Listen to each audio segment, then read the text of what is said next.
we're taking control of that one pretty effectively. But right now, Falcons are pretty close to it. Al-Ula XIHC as well in South George, going to be around that sort of area.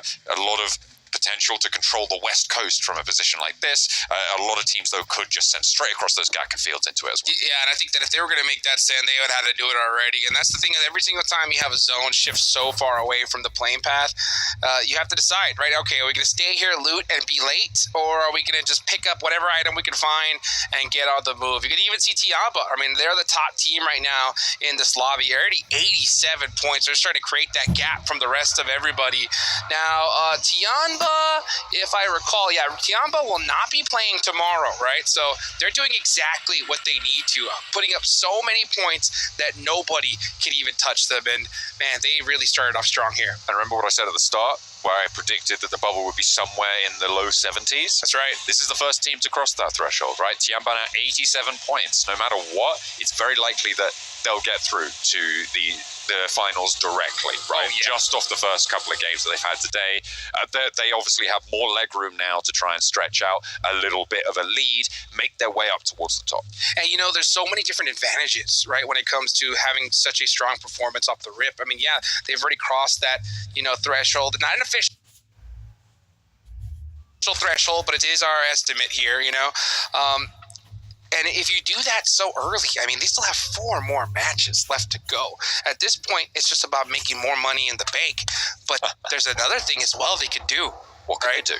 When you have such a great performance and you're like, all right, we know we're going to go to that finals already. Mm-hmm. There's a couple different things you could do. One, play your heart out, try to go ahead and get that first place, put some more money in the bank. 2, right? Mix some things up. Try and train your players up. Okay, yeah. Right, for the finals. So bring subs in, that sort of stuff. That's right. Bring subs in, or if we feel like we struggle with this particular strategy, let's try it now. It's risky, but we can afford to try it and train up for the finals coming up. Right? Yeah, they've got Tian Yu, for instance.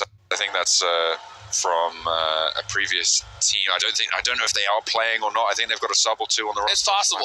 Yeah, so many different things you could try, and you can afford to try it here now because this is going to be the best practice you could possibly hope for coming up for the finals. Or number 3, John. What's number 3? I'm liking this. I like door number 3 already. I choose door number 3. Decide that you want certain teams not to make it in the finals and hunt them down. Oh, I chose the right door. That is the most fun one, certainly for us. It could be pretty tricky, pretty chaotic as well. If you're Tiamba, then I put it to you. If you're going to choose door number 3, which team do you want to be behind that door? Ooh. Honestly, if I'm them, I'm trying to hurt some teams that I find a threat. Okay. If you're Tiamba, number 1, I would hunt down a squad that maybe lands near you on certain maps, Okay. and that can make things a little bit easier towards the finals, or just hunt down some squads that can go crazy tomorrow. And we're talking about, squads like Team Falcons, right? Team Liquid had a great start here. Maybe you want to kind of slow them down, or maybe you decide to take out the team that took that last scoop of shakshuka during the breakfast buffet. You know what I'm saying? You know what? I like that last one as well. It's always door number 3. You've got great door 3s. What can I say? What can I say? It's the third one's the charm. Absolutely. Well, there you go. Tiamba, I mean, I would sort of agree. I like the idea of targeting a strong team that is on the boundary right now. So, for instance, Team Liquid, they have got that 10-point average that I was talking about earlier today being very, very impressive. But I'll tell you what, who else has that now is Tiamba themselves, right? 80 points would be 10 points average. They've got a little bit more than that. They've got almost an 11-point average. They're 1 point off of that from that previous result. It's pretty impressive that they've been able to jump up that far. So I think you might be right with Falcons potentially being my top pick for them to target if they were to go for that sort of a strategy. Right now, they sailed down the west side on past Georgia Pole, and they are currently on that west coast road trying to find their feet there. Team Liquid, a lot more central though. Yeah, and you know what? I'm not saying that Tiamba is most likely going to go and hot drop somebody at this point, or do something crazy like that. But since you have so many points, you have a lot more flexibility, right? So let's say you get a thirst on a Falcons player in a bad position. Maybe it's better to just try and commit to take them out rather than just say, all right, you know what, we'll leave them be and try to win the game, you know? So when you have that flexibility, it really opens the door to so many different options. And they're in a great spot for this next circle.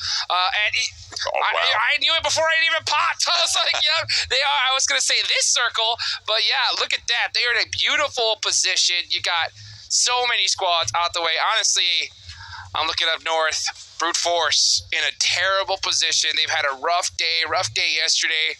It is not looking good for them. At this point, I think if we want to even see them make it into the finals, we can just see like a double-digit elimination chicken dinner at the minimum. Look at the rush for the central positions now. Moving around the foothills of Everest. Tiamba are in and amongst that fray. So I think we know how that one might go. Vampire pushing in from the southwest side. Need to make their mark as well. They're fending off approach from Reject right now. Haven't lost anyone just yet. Reject taking damage, diverted away. They're going to have to get in and amongst it with the other teams as well. They've been sent packing. Besiktas right over that ridge line. I feel like Vampire are going to want to take this ridge on the southwest edge near Besiktas with oversight there, and Reject can't do a damn thing about it. Sara just overcommitted there on that rotate. I mean, he just got a little bit too greedy, I think, on information. Went down the hill and got punished immediately. That's the PMWC right there for you. Team Liquid on the move as well. Besiktas Black are holding this compound, and they're doing a great job of it. Vampire now with the dome under control. That's right. Sending out the signals. 4MV on the southeast side, meanwhile, over towards Gatka. Alliance trying to move in pretty close by to them. They're sort of trading off, moving from these compounds through the hills to the south side of it. No one really getting aggy just yet. Oh, no, sir, indeed. Yeah, especially Vampire. They got that observatory. Nice and locked down, looking pretty. And I think everybody right now is just very happy to be in the position that they're in. You got 4MV near Gatka, right next to those chopsticks. So if the zone does make a shift towards in that direction, they're going to be in a really good position. Mad Bulls are still looting in Rozhok. What do you think about that? They need more loot. Yeah.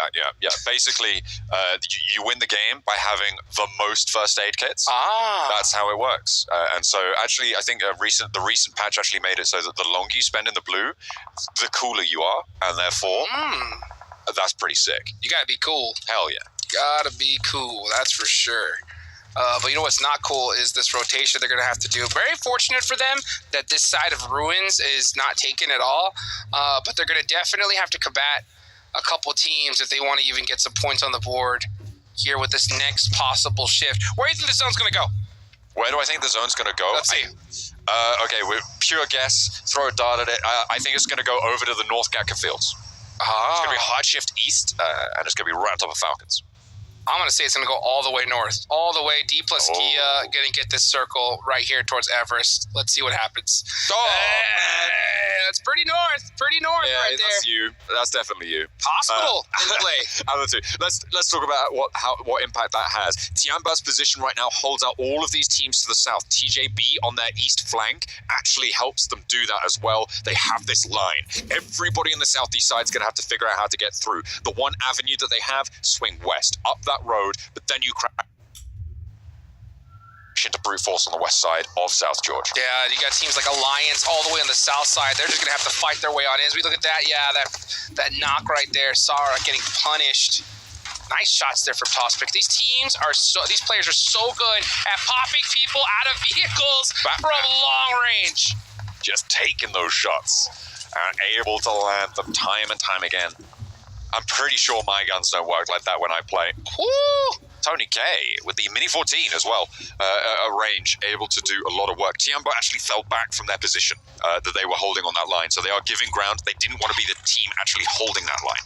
Tony K busting out that Mini. We saw him last year, mid-season championships, dominated with that weapon. So the gun has definitely shot off here, so teams need to be careful here and have to start shutting him down quickly. Meanwhile, Chips from D plus Kia gets knocked.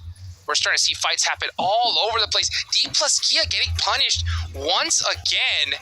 They are holding that edge of hospital. And they are getting picked apart. Tianba, Sean, whoa, gets the explosion and takes out Reject just like that. 3 eliminations for Tianba, and they will not slow down. That's 90 points now on the cards for them, which means they keep up their 10-point average guaranteed. Excellent news. Meanwhile, Alolex IHC trying to fend off against D plus Kia as well, but it's going not great right now for the Korean squad. They have been all but out of these matches so far today, and it looks like that's not going to change. Alolex IHC take them down, and D plus Kia, they're going out with a whimper. I don't know what's going on with D plus Kia. I think if I were to guess, though, just from what I see here, if I could hear their comms, I'd know better. But from what I'm seeing, it just looks like they're starting to play it passive. I think they did so well yesterday that they're kind of erring on, hey, let's just try to get some points and guarantee our way to top 12. That's a mistake in my eyes. I think they need to play the same game they played yesterday, just holding those positions strong, taking out every single team on their way in, and it'll work out. But already 3 games with rough performances, that is not good. I'm just taking a look at the map right now. You can see the Mad Bulls on your screens descending from Everest. They are moving up towards the north side to try and flank around there. DX Xavier on the north side of the hay farm, taking control of a compound right on the junction of some of the paths that wend their way through. This is a Tianba circle all the way through. Look at that. It is a great compound that they have on the north side of the open ground. It's a hill that rises southwards from them, which means that having QZ pressure put on that spot, he falls back, but they get so much info from I was about to say, as soon as that zone shifted, I think there's back to his team right now, because there's no way he's going to be able to hold that by himself. But hey, we saw Tianba doing some crazy splits. They were fighting everybody in the last match, and that worked out. Let's see if they can do it here once again. Meanwhile, Tony K on the hill getting peppered. Looks like from Team Liquid. They got their eyes on Besiktas Black right here. Yeah, a push is imminent on this location. Absolutely seems to be. Besiktas going to have to leave likely soon. Newsy for Vampire flowing around the edge. QZ did go down, get knocked and flushed for Tianba, so was very much exploited. You were right, that pressure was just too much. Yeah, he had to move immediately after the zone shifted, but you know what? Like I said, when you're on top, right, you have some flexibility. True. So at this point, I'm not going to blame whatever you do when you're on top of the leaderboards. But the rest of these teams, they got to do something. One of them in particular, it's got to be brute force. They've had a terrible day. If they want to continue to stay here in Riyadh, Saudi Arabia, they got to perform here and now. Meanwhile, we watch Vampire just outside of the circle here. Looks like they're going to wait until the last second to make this push. They have been playing very slow and methodical on this edge so far in the first matches. Obviously, it's not worked out for them, but they have already doubled their score total in this match, which is great news for the team. Unfortunately, what is not great news is when Mythic looks at you and clicks on your head. Oh, and that Schweppes thirsted immediately. So Vampire are going to lose one here. And now they're in trouble because they got Team Falcons right next to them. But let's take a look over here at Mad Bulls on the rotate. Very, very close to Talon Esports. And Sir is trying to get some knocks out of the vehicle. Axel not able to get the pick on the car. Okay. And, they actually do get one. Down in the open, but 3 players make it through a very dangerous rotate and straight on into the auto shotty. TJB, do not give an inch when Mad Bulls try and open the door. Yeah, I would have liked to see Mad Bulls just take that commitment onto that fight there rather than the blind send. At this stage, these just don't work. They're usually going to get shut down 95% of the time. Let's look at this replay, though. Sean, I mean, this man has been on point today. What can you do? What can you do when someone's on fire like that? It's just get out of the way or die trying. I see on the off angle, the Falcons lighten up Team Liquid right now, who have got this position out on the east side. Near that radio tower there, and they are trying to roll on up. You've got Talon trying to push on in. This is a 3-way fight right now. Ayala's down, 2 players down there. Falcons trying to roll on in. Misery, Linux down, and Talon are suffering. At the moment, I think the front foot might actually be on Falcons rolling up into this fight, but hang on a minute, I had to turn that around. They've just gone down completely. They try and overcommit. And Mythic, now the last player to stand for Team Liquid, everybody's having a bad day. Team Falcons got deleted right there. They tried to commit to that rally radio tower, and they got knocked out. Meanwhile, Vampire Esports were able to get some reses off, so they still have 3 players up, and they're trying to commit onto this edge here. But man, you got Talon right there around the corner. 2 players up. Yoru's gonna, oh, what a great shot through the smoke. Able to get so much done, and the nades are there to back it up. Vampire finally turning up the heat now with a swing out to the east side. And they are now under pressure. Team Liquid go down. Alolex IHC also wanted some of this third party. Vampire playing as 3, leaves this as a 3 versus 3. And again, this is now the 5th team to roll up onto this position before they can transition out to the west. Now this is the Vampire Esports that we saw last year, starting to finally show their teeth here, or their fangs, as we may say. But they're going to have to take out IHC here, as Tony K is starting to throw those nades out. This is a bad placement right now for IHC. They're going to have to start moving on in. I really questioned Demo's decision to do this, and the fact that Stones wasn't able to get any damage onto him. A little bit potentially of a misstep there. Maybe needed a little bit more or backup from a teammate to be able to take that buggy down. But Demo gets some info and folds back in ahead of Vampire, and they rotate, but there's plenty of vehicles. They start to move forwards. Tony K, I don't think he saw the player to his left. It was immediately there. Godless tries to step out, and I think TJB might have sightlines. Tony K, stoned, trying to roll over these hilltops, but they're just getting peppered from the off angle, and sees Alolex IHC just rolling away from them as well. Popping out these smokes, doesn't have any nades, up high into the sky. The nades go long, but there's a knock onto Godless. That's TJB. IHC is getting punished from so many different angles right now. And yeah, you can see 4 Miracle Vibes is now got their eyes on this location. Vampire Esports are just trying to hold on here. They're throwing out so many reses, all their utility, and rightfully so, because to try to get into this next circle, you got to go into an open field, and everyone's looking down here. They're downrange to a spot. It is going to be so treacherous to make this one work. Besiktas Black on the southeast side as well, where Vampire obviously let them go. They're going to be a major threat for them later on now. The rolls around the hillside.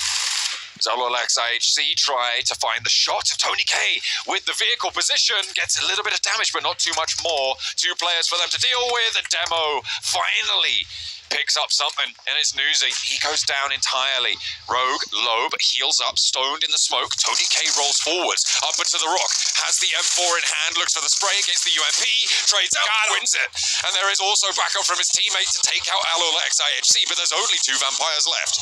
Tony K able to take advantage of that right-hand priority there, wins that 1v1, and moves up into the circle right towards the edge there. He just has a little bit of hill of coverage, so you will survive for just a little bit longer. It's going to be a tough one, though. If this zone goes pretty much center, it's going to be a tough time for all these teams. This is an open field, guys. Tiamba taking down another team. We'll get back to that. I'm sure there will be plenty more times of that to occur. In the meantime, on the south side, Besiktas crashing through over towards 4MV. They know that Vampire have a duo, or well, some players at least, out towards the east side of them. So they're reticent, they're reluctant to move on in towards this compound that 4MV hold, and in a pivotal position as well on the south edge.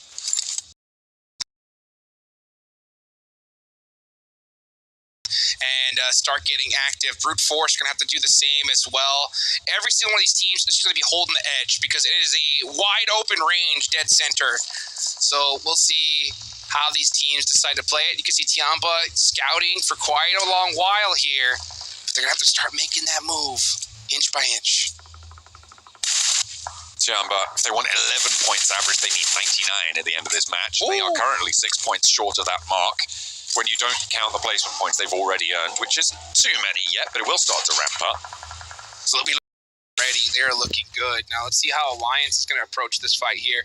They're starting to apply a little bit of pressure towards Brute Force, but neither of these teams need to fight. But if Tiamba's coming in right now, Alliance needs to try to get this third party going. Ooh. As we see Sean holding back right now, gets one knock. And there's 2 players now remaining. They lose 1 on the roll-up, but are already a lot of damage done. Another player to fall as well, and Tiamba lose a second. It's Sean. 5 eliminations already. Ooh. And Brute Force are just being backed off this hold.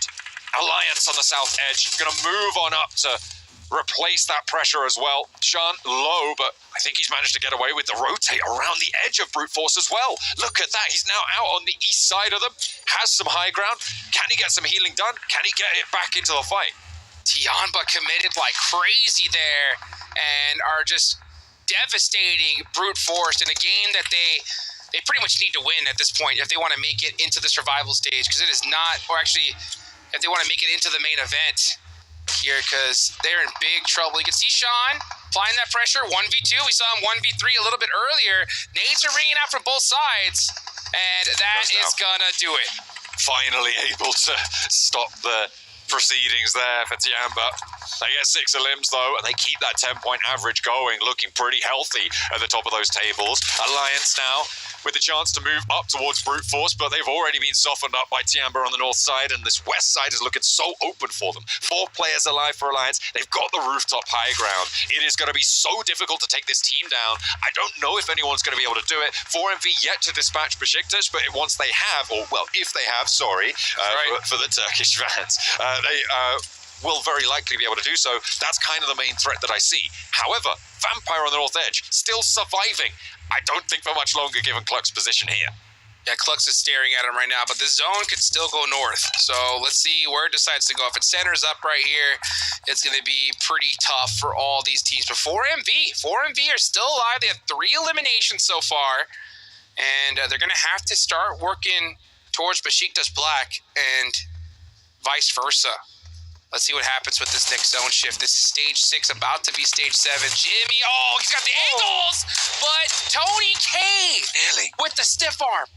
Finding nearly a second knock there, but that allows him to get the res behind the hay bale. It's going to be so tricky to move now, though. 45 seconds until the close. The terrain up to their left side, so their east, will be maybe a little bit more maneuverable, but with Cluck able to have complete control over the runouts, there's basically nothing you can do. You've just got to win the fight or hope that Cluck is busy elsewhere. Tony K has to hit a miracle shot if they even want to survive, but it's not looking good, folks. I mean, they did enough, right? 6 eliminations so far, top 5 position is nothing to shake your head at for a team that's just coming in here today. But it's good to start seeing some signs of life from this team. Now we're going to start seeing some smokes ring out. Or might as well, if you have any utility, just throw it. Why not? Because the odds of you making it out of this hay bale are slim to none. They are going to have to move before that high ground position for Alliance, but for MV, actually, Besiktas having a good opener there. Poser is down, though, and Lewis needs healing. Out goes the forward position, and Toshpik finds 1-4-1 on the trade, a second as well on the straight, and the third and the fourth at the back.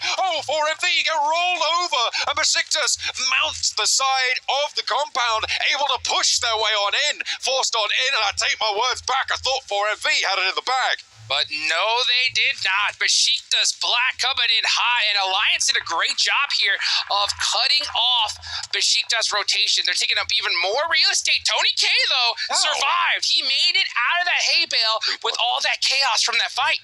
Brute Force still have Prepod there, and if he's a snake, if he's not gone noticed by Vampire, that could be the death of him. Alliance have shimmied on out. They sent 2 forwards, and it is going to be a good opener there. Low HP on Poser, that's going to get healed up on the sidelines as Jimmy keeps the pressure on. A lovely air burst, and Poser goes down. 2 knocks now for Besiktas, and Alliance still aren't committing. They just want to keep the pressure on. They know that they're outside the zone. They don't need to move too far. This is perfectly handled. Vampire take out Prepod on the north edge, and Alliance are putting on a masterclass. Yo, they got to watch out for Tony K. Tony K is still in the mix right here and could cause trauma for this team because Besiktas Black most likely going to go out, and Alliance did exactly what they needed to, just to keep applying that pressure.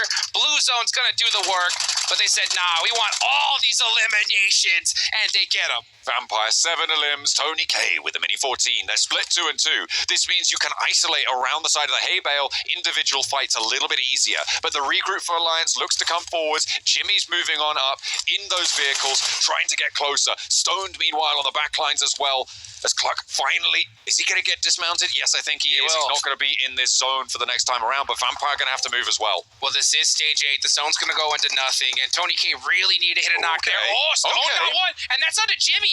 That's a critical knock. Anything could happen. Can we see a miracle? Can we see Vampire clutch a 2v4 to get a critical chicken dinner? Olio now in a really important high ground position. with vision over towards the Vampire players. They have to move forwards. I don't like this at all from Alliance. I think they need to commit. Oh, that's huge. Yeah, Tony K finishing out Jimmy now makes it into a 2v3. Alliance cannot hold those spots anymore. I know they're good. I know you got a lot of sight lines, but just use the number advantage. Take them out one by one. You're basically essentially allowing 1v1s to happen here, and you're getting punished for it. That's what I was saying, right? With that 2-2 split, they haven't fully recoalesced. They've left Cluck too far back, but now they move in. Play 2 players forwards with that backstop. Cluck, the off angle, the wild card. Tony K has 2 nades left in his bag, and you know he's going to throw up. This is stage 8, folks. About to go to stage 9. This zone is about to go to nothing. It's going to center up here and apply that pressure on these players. Cluck he's able to make it off that rooftop, which is what I wanted to see, but he's got to find a way towards his teammates. They're all split. This is a terrible play, I think, from Alliance.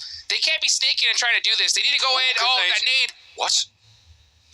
How did that not hit Stone? I have no idea. It's going to go a little bit further this time. Not really going to do too much. That nade was there, but it's still just not quite on the target. Tony K has the hay bale.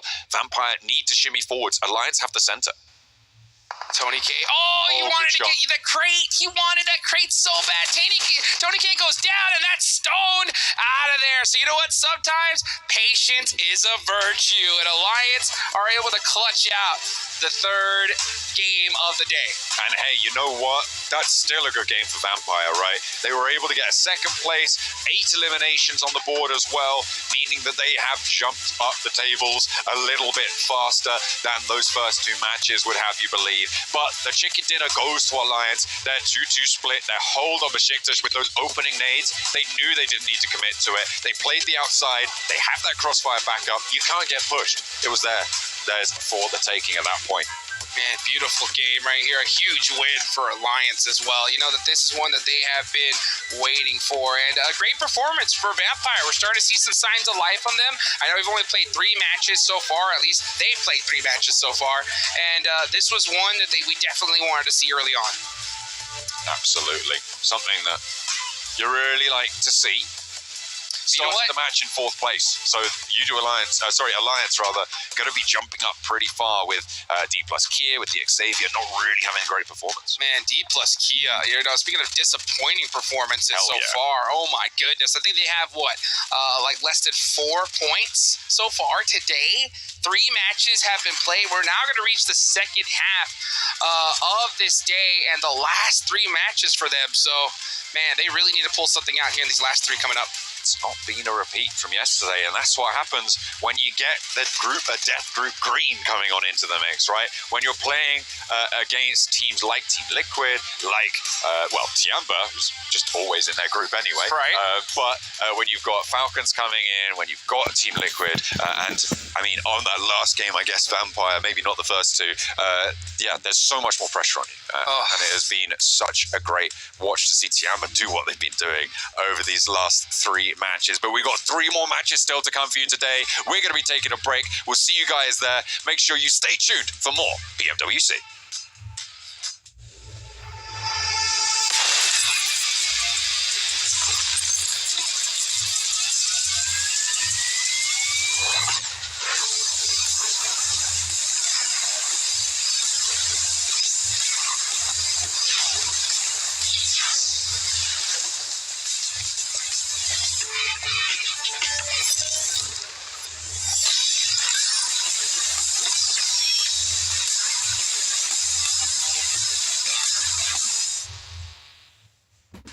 لحظات البداية عاشت معنا. كنا نحسبها وقت للتسلية بس. نحسبها بس ذكريات. عبود أعطي أختك اليد يا ولد. ابتكرنا فيها ابتكارات، وإذا بغينا قلبناها خرافات. كنا نحسبها بس لمة وصحبة وسهرات. انتبه نوب ترى نوب. لكن كنا نشوف عالم ما حد يشوفه. لا تشغل وقته بشيء يفيده. الله عليك على اليد. عالم كبر وعاش فينا. عالم الحماس فيه يوصلك كل مرة لحلم أصعب، بس ما يصعب عليك. بارت معك وين ما تروح.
guys have been watching so far today, you might have seen the PMWC Violet Thunder set and S12K, which you at home can pick up for yourself based off the design by Ailu from the PDP X Esports Outfit Design Contest. Make sure you guys pick this up because it looks sick, it looks so good, it looks clean, and I love the W on the back for PMWC.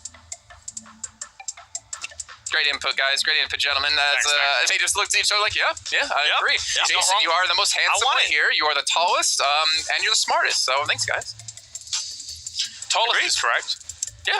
All right, well, let's talk about Alliance, the first team to get 2 chicken dinners so far here in PMWC. They have looked good, but in particular, 7, as Kalaris obviously did bring up while we're watching the games, their 4-man's late game are very strong. It has been. Not even that, just their splits have been really good. We're talking throughout watching that match, talking about teams that are being proactive. This team is so good at being proactive. We saw Jimmy being able to hit a great nade on one of the teams that was going to stop their push into those final zones. Out of Alliance, what I'm enjoying, whenever they do get a chance, whenever they do have their backs covered, they're going to be splitting, they're going to be proactive, getting ready for the next circles. And as you mentioned, being able to get those 2 wins.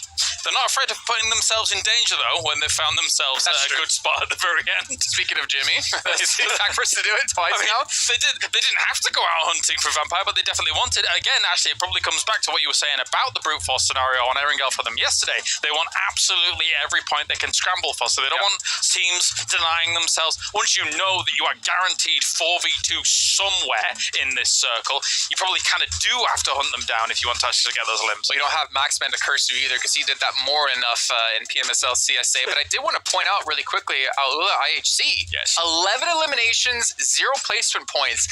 This is looking like the team for PMGC, man, where they get like no placements, no chicken dinners, just get those libs. And that's what we want to see out of this team. I mean, is that what we want to see, though? It worked out for them at PMGC. True. And it was a big question mark, and slowly but surely, if they continue to perform like that, I mean, they ended up winning PMGC, but it's just 1 game out of this team. We haven't really seen much out of them, and that's what we were talking about at the beginning of the day, too. This is a team that barely qualified throughout their PMSL because of the last match that they had. We wanted to continue to see those high elims out of that team. To capitalize on what I want to call it, I was talking about whilst what game was going on, almost the desperation of some of the moves that some of these teams are making at the moment in this style. It feels like a lot of the teams are leaving moves too late in some of these early to mid games, and then desperation hits, and all of a sudden 3 teams crash into a location, and then that exposes them because they have to come out of the dips, because nades are going into those dips, other teams are shooting at them.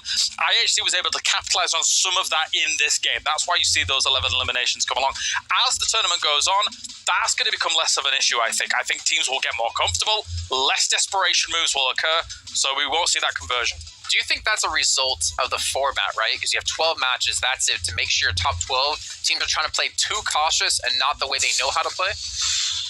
I have to really think about that. It's a good question. I can give you the other side of that. Or is it a symptom of the caliber of players we have in teams and the respect they're kind of giving each other? It kind of comes to that, right? Everybody now knows, everybody in this game can shoot. Yeah. Everybody can shoot. And now we're slowly getting to the point where the majority of people can macro good. That's not a proper real sentence. Don't use that anymore. Macro good. But what I mean is they understand, okay, we need to be making this wide rotate. We only have the option to wide rotate at this point. We only have the option to try and thread the needle and get to this location. So everybody is rising the bar constantly, and it makes when all the good teams are making the same moves, you all end up in the same position. Do you know what I mean? Exactly. I mean, at the current stage, too, that we're seeing a lot of teams third-party each other. At one point, we saw, Team Falcons fighting with Team Liquid, and then on top of that, Talon came in, and then after that, I actually changed it on you because it was Team Liquid and Talon fighting, and Falcons rocks up like, yeah, we're going to park ourselves in the middle of both teams. Yep. Like, what? I mean, this is a great example, right? The location that you guys are referring to is one of the most important locations in those fields. The radio tower on that field is one of the only places that allows dips for defensive capabilities. Now, you oftentimes will have a team there, but other teams are trying to use it as a checkpoint to get then further into those fields, and then it becomes a hot pot, and, well, we saw what happened. But to go back to what you were saying, Sam, it was those 3 teams, right? And then Vampire rocks up, IHC rocks up as well. It's like a 5 different man or a 5-team fight happening there.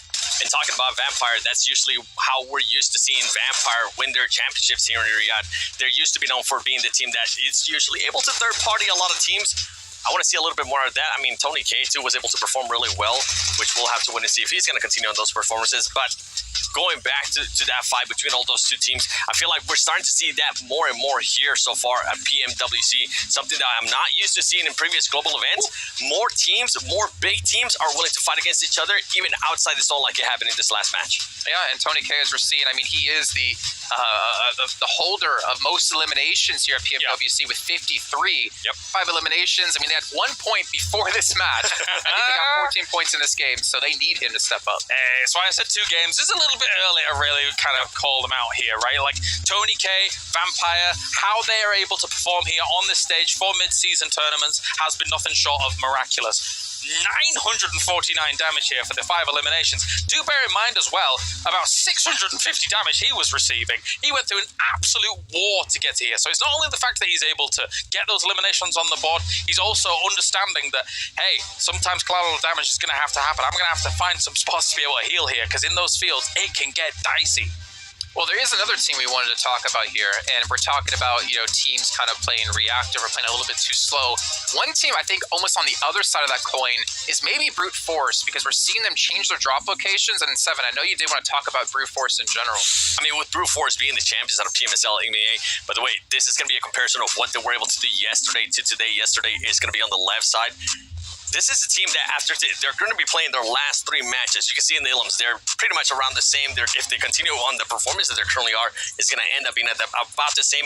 And if it wasn't for this last match that we just had, if they wouldn't have had such good performance there in regards to placement, this stats would have looked a lot more different. It would have been a bigger gap. For the group stage, the clock is almost striking 12 for Brute Force. When you think about their position, they are on a knife's edge here.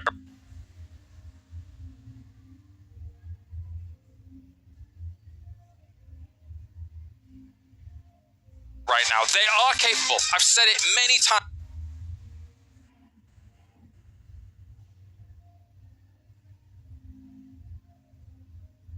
Here at this stage already, they can run hot, they can run cold. Sometimes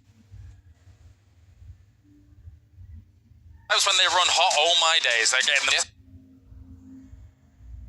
those 23 eliminations. We saw it. We saw it happen, but it needs to happen now, because I was talking about desperation before. It's becoming desperate times for Brute Force. They're down towards the bottom, and you don't want to leave it in the hands of everybody else tomorrow when you're just an observer. I will give them credit, though, because I always respect a team who's willing to make changes, and for them to be dropping Novo before and switch it up and say, hey, let's go Kameshki, I feel like that almost gave them the amount of points they got in this game, because the rotation they had over towards the north side of the zone. You thought they were concerned about going Novo, or? I don't actually know, because Falcons would typically drop Nova. Every time in PMSL CSA, they would drop there, but Falcons hasn't gone for that drop location, and we had almost, as you pointed out, almost exactly the same plane path. So I don't know why they switched things up, but maybe they weren't feeling too confident that to come in from military into the mainland. It's interesting, right? Because you come into internationals, and Falcons is clearly like, okay, any chance of a hot drop, we don't want it. Straight off the bat, which makes complete sense. We have seen so many teams, opportunities dashed against the rocks just because they're in a hot drop. You could be the best team in the world. If you're in a hot drop scenario, even if you lose 1 player, you're hurting your chances to win that game significantly. Even if you wipe out the 4, you could make an argument that you're keeping your points up in terms of an average from getting 4 eliminations early on, but it doesn't work out because the other teams that you're competing against are keeping the average at 10, 11 points as time goes on. So, don't hot drop. Could this be one of the PMWCs that we're really not seeing that many teams hot drop? Because I can't think of one. No, I don't think we've really had any hot drops, which is very interesting. And maybe these 2 gentlemen to my right-hand side actually has any thoughts on this. We got Jack and we got Blank join us here on air. Gentlemen, we have our first half of the day now done. Day 2, we're pretty much at the exact halfway point of the group stage. How are you guys feeling about this? It's been good, Jason. I think everything's ramping up. It's getting tasty. The competition's feisty. And Blank has just been absolutely living his movie today. I have, I'm having a great time. It's been awesome so far. The games have been pretty sick. Seeing Tony K almost take it all back home. They got the gold on the t-shirt as well, the jersey, because they're looking to bring back that moolah at the end of the day. A bit more of it, at least. I've already accumulated 2 mil or something crazy. Yeah, but you can always do better, Blank. You can always ask just for a like bit more. Alliance right now. Well, let's see what they can get, Jason. Yeah, hopefully for Vampire in particular, they can get themselves back into the main event, because I think out of any other team out there, they have the hardest job, considering they have the pressure on them of being the back-to-back champions. To do it a third time, I don't think we've actually seen that in PUBG Mobile history so far, of a team being able to pull off a three-peat like that. We had Nova get 2, we had Megatron be able to pull off something close, but Vampire are on the toughest stage here. But to go quickly back to the Hot Drops thing, thinking back to PMSL, CSA, we had Aula IHC dropping on the Northwest Island on Sandhawk every single time, and they would constantly fight against a team like 52 Esports. And we kind of, Max and I kept asking ourselves, like, why do they keep doing this? Because they're losing over 50% of the times they do it. But here, I feel like it's more respect to everyone in the lobby. It's respect to the caliber of the lobby of, okay, we're going to just try to play safe. Everyone gets their own location, and we'll play out the game properly. Oftentimes in a lot of competitions that I watch across the board, like if you're really, really aiming to be the champion, Hot Drops get sorted out in scrims. Yep. Or you are saying, okay, well, who are we dropping against? Oh, it's the world champions in, I don't know, Picardo or Pachinki, just a theoretical situation.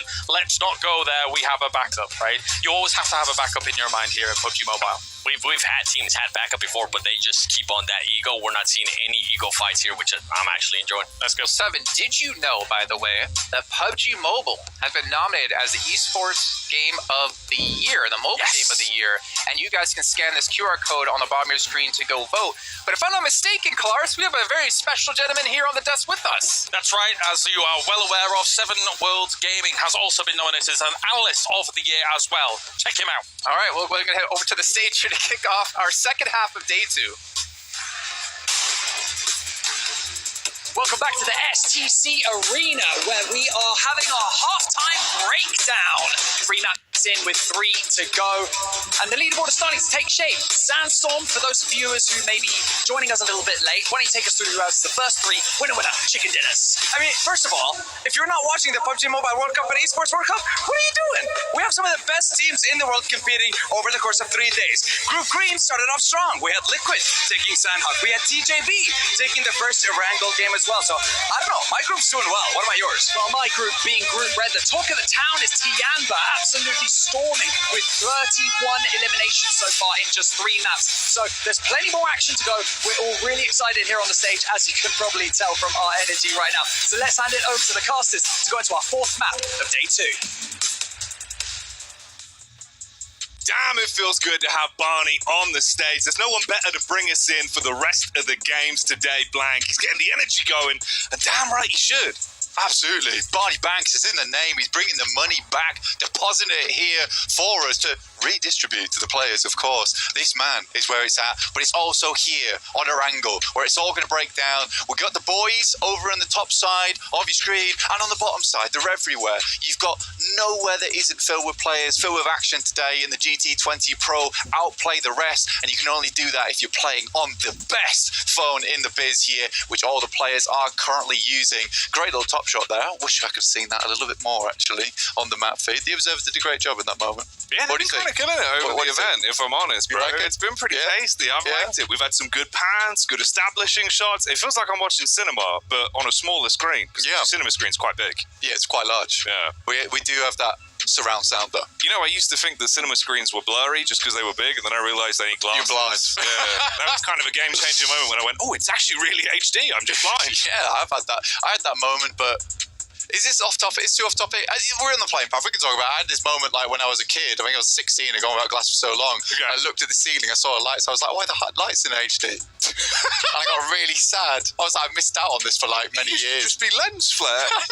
God, you've been living in Michael Bay's movie. It was crazy, yeah. But straight into the game, we're going to get some optics on this one right now. See where people are dropping. We've got Team Liquid in here. We do have some of the other teams joining us from our groups. We are seeing how this one does play out. Group Green joining us today, playing alongside with Group Red, and this will be Group Red's last day to impress here on the stage, Jackie. Yeah, last chance to see if you can accumulate some of those points and really leave no stone unturned. You know, Rejects had a good start into yesterday. They had some hype, but we kind of had the question of, is that something that's going to carry on? That was the focal point down in the studio beneath us, Blank. And honestly, there was moments, but I don't think they followed through anywhere near as strong as they started. Indeed, no, it's kind of unfortunate. I think teams have sussed them out almost, really, which is just a case of we walk at them, they get scared. They panic. And they go into the little small ball. Yeah. Right, as much as possible. The armadillo move. They try and get away. They're not fast enough. They're not rolling like Sonic. They're rolling like an armadillo. Well, he's a hedgehog. Yeah, that's what I'm saying. They're rolling like an armadillo, not very fast. No. More known for defense. Armored shell, hedgehog, spiky shell. Yeah. Know your animals, everyone. However, the boys here in the tournament, they've got pretty powerful attacks here, so even the armadillo move doesn't save them. So I think that's something the Reject's going to have to change, but again, tough for them. This is their last day of play. Again, it's top 12. Top 12 make it through. It's the bottom 12 that'll be heading through to the survival stage. No one wants that. You really don't want it. You don't want this map as either, because we're heading over towards our angle. Tough decisions to be made here for a lot of teams. A few teams a bit luckier than others, with 4 and B already starting down here. Falcons, classic position over Nora up Neuer. Back on ST, this is where they would drop all the time. They have a lot of control from this spot on the map. I do indeed. You know what, I'm going to throw you under the bus immediately, Blank. Do it. You need to do it right now, just based off what you're sealing. What's the gut feeling? Who's taking this one? I'm going to make you do it right now on air. I want to go Falcons on this map, actually. Yeah. I'm going to go for a Team Falcons. It feels right. I mean, they've already rinsed Tiamba.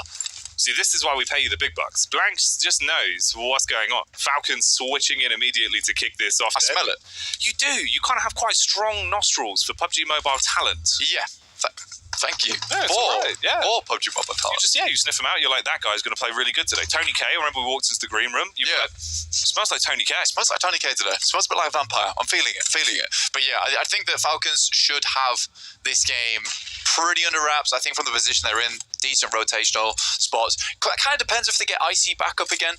I think they should be able to. And it would be unfortunate losing him as he takes another nade here. Where's the rest of the team at? Come on, bring him in. Icy's your off angle.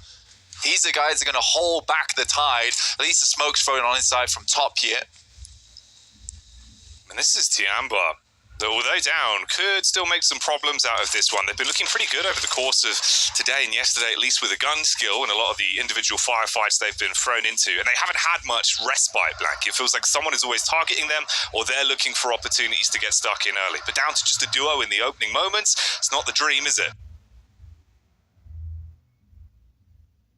It's not the dream, but they have been relatively smacking it today. They've been playing well. Yeah, and 95 points here, and even QZ picking up East here. What's going on?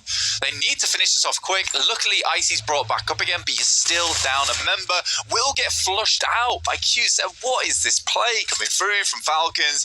Not able to contain 2 players. I mean, they are 2 players who are coming off some fiery hot games today, so it's a little bit difficult. Finally, there is a rebuttal onto Shan from Tiamba. As we've seen though, Tiamba, even when they're down to dire straits, they still find a way to make it work. We'll check back in with that in a moment though, as it seems like there is a bit of a compound commotion going on here. DX Xavier up top as nades are raining in. Meanwhile, finally, the rest of the Falcons look to whip out the mop and bucket and clean up what remains. So Tiamba are down and out. Yeah, tough one for Tiamba there. I mean, again, you've only got 3 more matches to do this, and I think they've set themselves up pretty well. Nasty nade just dribbles down the stairs there and will end up in his lap. Oh, mate, could be some more carnage where that came from as well. Big Papa Pump in the hands of the Miracle Vibes as the DBS is looking to give a very aggressive hello to the start of this one. Switches out to the utility instead, wants to block off the angle and force them to cascade further back. Interesting fight here, honestly. I mean, they're so low on both teams, but it feels like 4MV is getting back up to power much quicker here. DX Xavier coming out. Lamborghini is flushed, and 4MV is just getting rid of the stragglers now. As DX Xavier went for a bold play early on to try and take this position off the hands of 4 Miracle Vibes. They have hurt them, but not quite enough. Ooh, and that's an unfortunate way to go out then in the end for Paragin. Slides down the stairs as the nade is dashed on over, and they are our second team to be wiped off the face of the map this time around, for Miracle Vibes surviving the encounter there. Matt Bull's first innings into the group stage hasn't gone terribly well so far for them. 24th place, 5 points accrued on the game. That's a tough one for them. Still have tomorrow, but feeling like a bottom 12 to me really at this point in time. Just not displaying the same kind of power. Getting a quick replay on this one. This is the initial spray down coming through from East. They in fact actually lost in the end, but he opened this one up for them. It was a nice engagement as well. You love the angle. It's always filthy. Very hard to get the shots back onto him, but in the end, he loses his life for it. But they took out Tiamba and stopped them from bloating themselves any further. Will that be that beneficial for them overall, though? I suppose that's the question. Yeah, I mean, getting rid of Tiamba is decent, but I don't think they expect that fight to go on for so long.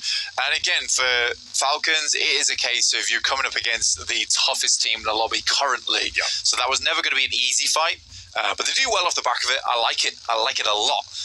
In the meantime, again, it's a lot of these tough decisions that now need to be made. It is very much a guaranteed Sosnovka finish with this circle. I think there's no doubt in my mind that this is heading back up towards the north side. So you do have that glut of teams that all just want to get in on the action. Already, you got Harami up towards the top side on observatory right now, just looking down on the competition as the circle does lean a little bit over towards the east. Let's see if we get an eastern shift. That could be a very good position for them to take, but it is an early decision to head that far up on the high ground. You're coming off that one, bit spooky, bit scary. Yeah, could be a bit of a nightmare with the scaling if you don't have the right tools or potentially shoes for the job. You've got to really dig those feet in. Unfortunately for Sara, he's been dug down 2 foot shallow. He was taken out quite early on for reject, so they're playing with just a trio in this one. Team Liquid sniffed them out ahead of time, so they're just trying to keep themselves behind cover and keep their noses clean, really blank. But we've got everyone being slowly ushered forward now as well. I mean, respectable play to Dick Xavier, honestly trying to contain that position from 4MV, but dear me, look at that circle, Jackie. How much water is in that bad boy? It's off the map. Yeah. At least, definitely. And now that position from Harami becomes incredibly strong up towards Observatory. Taking that one early is always a risk, but I think when you know it's going to be a Sosnovka finish, you just take that one. It's not like you're going to have to move back up north. You're just going to have to come off it to somewhere else. But this is killer. And I think that with the fact that they're sending players further underneath as well to take care of some other compounds, just in case they need to move, this is a great idea. You've got those backstops. You've got players on that top side able to take the shots for you. But Reject looking to hold out. Dweller in the water. One player down in Sara. So Reject took a bit of damage early on. Scoped it out. They want to deny control of the bridge and stop those rotations dead in the waters, and that's exactly what could be happening here with the bullets that are just whizzing on by. Bit of a setup further back for Talon. They do have somewhat cover, but it's really finding an angle to take any shots back at Reject. They're so far in, it's an awkward angle to fight from. Yeah, man, it's not easy, and I think the fact that you still have a couple of teams that want to make their way, and I mean, TJB is still behind, but they're biting this one out. Vampire actually going for a very, very eastern swim here, and I mean, with the amount of water that's still in, you could have a reasonably good game just by staying out and peddling water for as long as you can.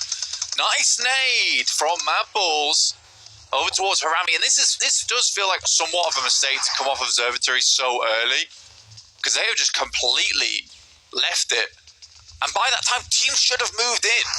Yeah, and this is just going from bad to worse the longer it continues. Mad Bulls were on parade. They stormed into the compound. They've isolated the fights bit by bit and made it look easy for themselves. Now you've basically got one man in the back line looking to provide any sorts of cover, trapped inside of the hut with low health. It really isn't looking great for them. I mean, you look at where Alliance is right now, on top of Observatory. Like, they must have got up there, prepared for a fight, and we're like, why is no one here? Why is it empty? Why is it empty? So, in my opinion, I get what Harami's trying to do. They're trying to secure a better position in the circle, but they took too long to do it. Nice shot, though, to start things off. And another from Federalis. Okay, this is actually kind of clean now. It's a bit of a resurgence back into the fight. Remember, at one point here, it looked like a stalemate. You were down and out. You were in a position where they couldn't even really get the pick-me-ups back off. But you can reset from this point. Federalis can try and get his man back on his toes. He hit some sick snapshots, especially up close. There is a nade being primed, though. 4MV in the sidelines as well. They've moved in from that western side. They weren't in the greatest of position, but they got 4 players. They should hear this, and this is a pretty prime time location. The fact that Mad Bulls are rebuffed off this one. Look at this 4MV now setting up. They've got the side angles. This fight is going to be incredibly difficult now for both these teams, and Mad Bulls and Bro Harami. It's all gone wrong, and I think it's simply just a case of getting a bit greedy with the positioning. You're there early enough, just accept the fact that you've got Observatory. They wanted more. eyes bigger than their bellies, and it really could come back to haunt them. Really trying to get these nades on target as well. You've had a window of opportunity to delve back inside of the building, and that's exactly what they've gone for. So just a mere distance ahead of the Liquid on the rotate, and they are in the deep blue sea, Blank, going down. Man, this is what you get, Team Liquid. You got to find yourself a vehicle, find yourself a boat. Can't just be flowing in. Falcons taking shots over towards them, but Vampire, they are withstanding the bullets coming their way. Team Liquid, that must have been a horrible feeling, hearing the boat propellers coming up behind you, desperately trying to swim, front crawl as quick as possible to the land so they can attempt to try and have some kind of defense versus them. Vampire can keep just swinging on the side. Get rid of the players from Team Liquid. They've set up shop. This is great news for them. It really is. And now it comes down to a battle of the mythological creatures. In reality, then, the vampires versus the seahorses. And the seahorses are gone blank, wiped out from existence there. A little bit of rotating as well. So this fight isn't going to slow down for vampires. You're still going to be pushed on. Could be some stakes in the hands of the Falcons, looking to trap them in place and deal with them. Got D plus Kia taking a fight with Brute Force. They moved in on that western side. They had a slight slower rotate just because 4MVs kept them at bay for a long while. So they forced them onto the edge. This is having a great fight right now versus Brute Force. So at least they're able to handle this one. D plus Kia sort of haven't had an impressive day so far. I mean, they're still 5th place, but the amount of points they've been accrued since yesterday, not much. So I think for D plus Kia, they'd like to hit some more points on the board. This is their last day of play. Going out of 58, that gives a lot of opportunities for teams underneath them to leapfrog ahead. At one point here, it felt like Talon was a team that was getting gatekeeps by Reject on entry, but they've turned the tides a little bit, find their way through the squad ahead of them. Reject is still slightly further ahead and do have the blue behind them. They're going to try and get themselves into the zone, though. Could run into the pathway of Udo Alliance that are very close by. Yeah, I think if you're a Reject right now, you just want to get further into the circle. I think you've had enough of this time wasting over on the northern side versus Talon and Tongjiabao. So getting into the circle, better idea. They do lose a player on the back foot there. They were down to 3 already, so they know they desperately need that third player to have any kind of hope at having some of these equalized fights. Good shots from 4MV here. Brute Force tried to circumvent round D plus Kia, but puts them in an awkward scenario. Good initial nade, though. Keep things at bay, but it's not enough. 4MV is lighting them up. Yeah, the Brute Force is good for the offense, but the defense right now not tenacious enough as for Miracle Vibes run in and initiate the cleanup crew protocol. Overall, we're dropping squads left and right. Vampire still towards the coast side, looking to make a bit of a move up as well now, finding an opportunity. The fact that they've been allowed to walk up to Mad Bull's compound alongside with Bro Harami is pretty disgraceful, honestly. Harami is not here anymore. They're gone. Out of the game. Mad Bulls were able to solidify this position, but this just gives a huge amount of power towards Vampire. Taking the fight 4v3. The utility can't be that high from the Mad Bulls, and with Vampire having a lot of time to loot round Mini Milter, then take that boat into position, they should be good to go. Yeah, they're looking like they're gassed up for this one as well. To kick off the engagement, that's one way to take the top off like a can opener. Snipe their way through the side, close the distance between them. The shotties can get up close. Response is clean back, though. Here we go, Dulika, lighting things up. I mean, it looked good at the start there from Newsy, but it seems to just be a doozy here for Dulika. Pulls out the S12K. They're not getting the shipping container. He's going to ship them straight back to the lobby. Very nice hold with 7 eliminations. This is what Mad Bulls needs. Down in 22nd place now. We're able to dig themselves out from 24th. Nice to see. Massive response. Good discipline as well, man. That's really one of those, Blank, where a small second of mistiming on getting that first shot off, it all could have gone wrong. In fact, he's been able to clean up like that, put himself into a great stead in terms of the Elim points as well. Good response for Mad Bulls, but the fights continue elsewhere. Little replay on this one. He even got more on the fight here, bro. Just went through, easy peasy. Nice plays from the Mad Bulls. That's going to be some confidence that they desperately needed today. Has felt a bit rough for them. 4MV with their 9th elimination will sit themselves up in the 3rd place here. teams just keep assaulting them, and I think that they're delivering a message to the rest of the lobby right now. Yeah, they want to show that they're not scared. They're just fighting fire with fire, and right now it's lighting the fuse for those nades that are raining in and blowing away the opposition again, for Miracle Vibes delivering when they're put under pressure today. This is a crazy game to start things off, Jackie. You do have this issue where so many squads had to get here so quickly. It was not easy at all. But they managed to do it. They've got in, they're in position, 4MV, swinging around the side. It's kind of a crazy ordeal, to be honest with you, to get into this position and just holding it versus several different teams. I'm loving it. I'm loving it right now. Yeah, this game's been delivering. We came in at just the right time. Blank couldn't miss any of the action that we've been given on this one. Tulik is still getting stuck into the action, man. This guy doesn't give a damn. If there's an opportunity to fight, he's going to take it. Yeah, absolutely. I think for Mad Bulls, they know that they need these elimination points. They need them now. So I think for Tulika, picking up these points where they can is really good. I mean, look at this split from them as well, down towards the south side. They are all over the place. Even Tulika flying over towards Reefus, taking him down, running away like a ghost in the night. Yeah, I kind of love this. It's crazy, sick, man. He knows how to play with confidence right now, and it's kind of sick. You can see with the split, they're letting him just do it. If he wants to go in, he's going to go in. Swinging around the side, getting that information, but with this shift on the circle over towards the eastern edge, Falcons have a really good spot. Problem is 2 players. Right? They do not have the force to withstand a lot of this, and it's surprising the amount of teams on a circle like this that we have with 4 players alive. I think we currently have right now 4 teams with 4 players up, 1 team with 3 in Mad Bulls, everyone else is on limited members. So this is going to be a really nice finish. If anything, this is going to be a very fun one. It's going to be action-packed, explosive. So hope you sorted out whatever you needed to do before the game, because we're locked in now. Yeah, there's no time to get a drink anymore. Make sure you got your seatbelt on, because it's about to get bumpy. We're entering turbulence, Blank. The no smoking sign's on and the seatbelt sign. So get strapped in as we're about to take off. Like you said, Jackie, it's going to be a bumpy ride.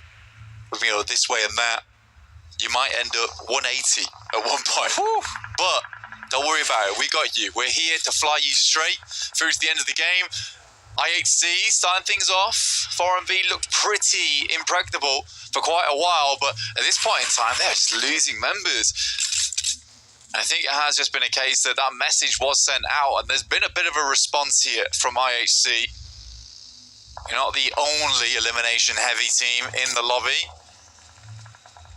But they're coming in slightly late here, Jackie. Kind of living for this bit of a response back from Mad Bulls as well, dude. It feels like we're getting that intuition in a lot of the fights. The individuals are hitting their shots. It feels like the confidence is there. And that's something you always want to see when they're in the battleground. What are you doing?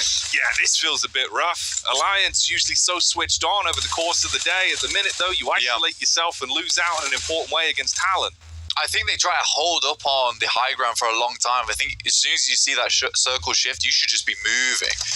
And for Talon coming back into this one from that west side, you probably should have expected some teams that would have made it across that western or eastern bridge.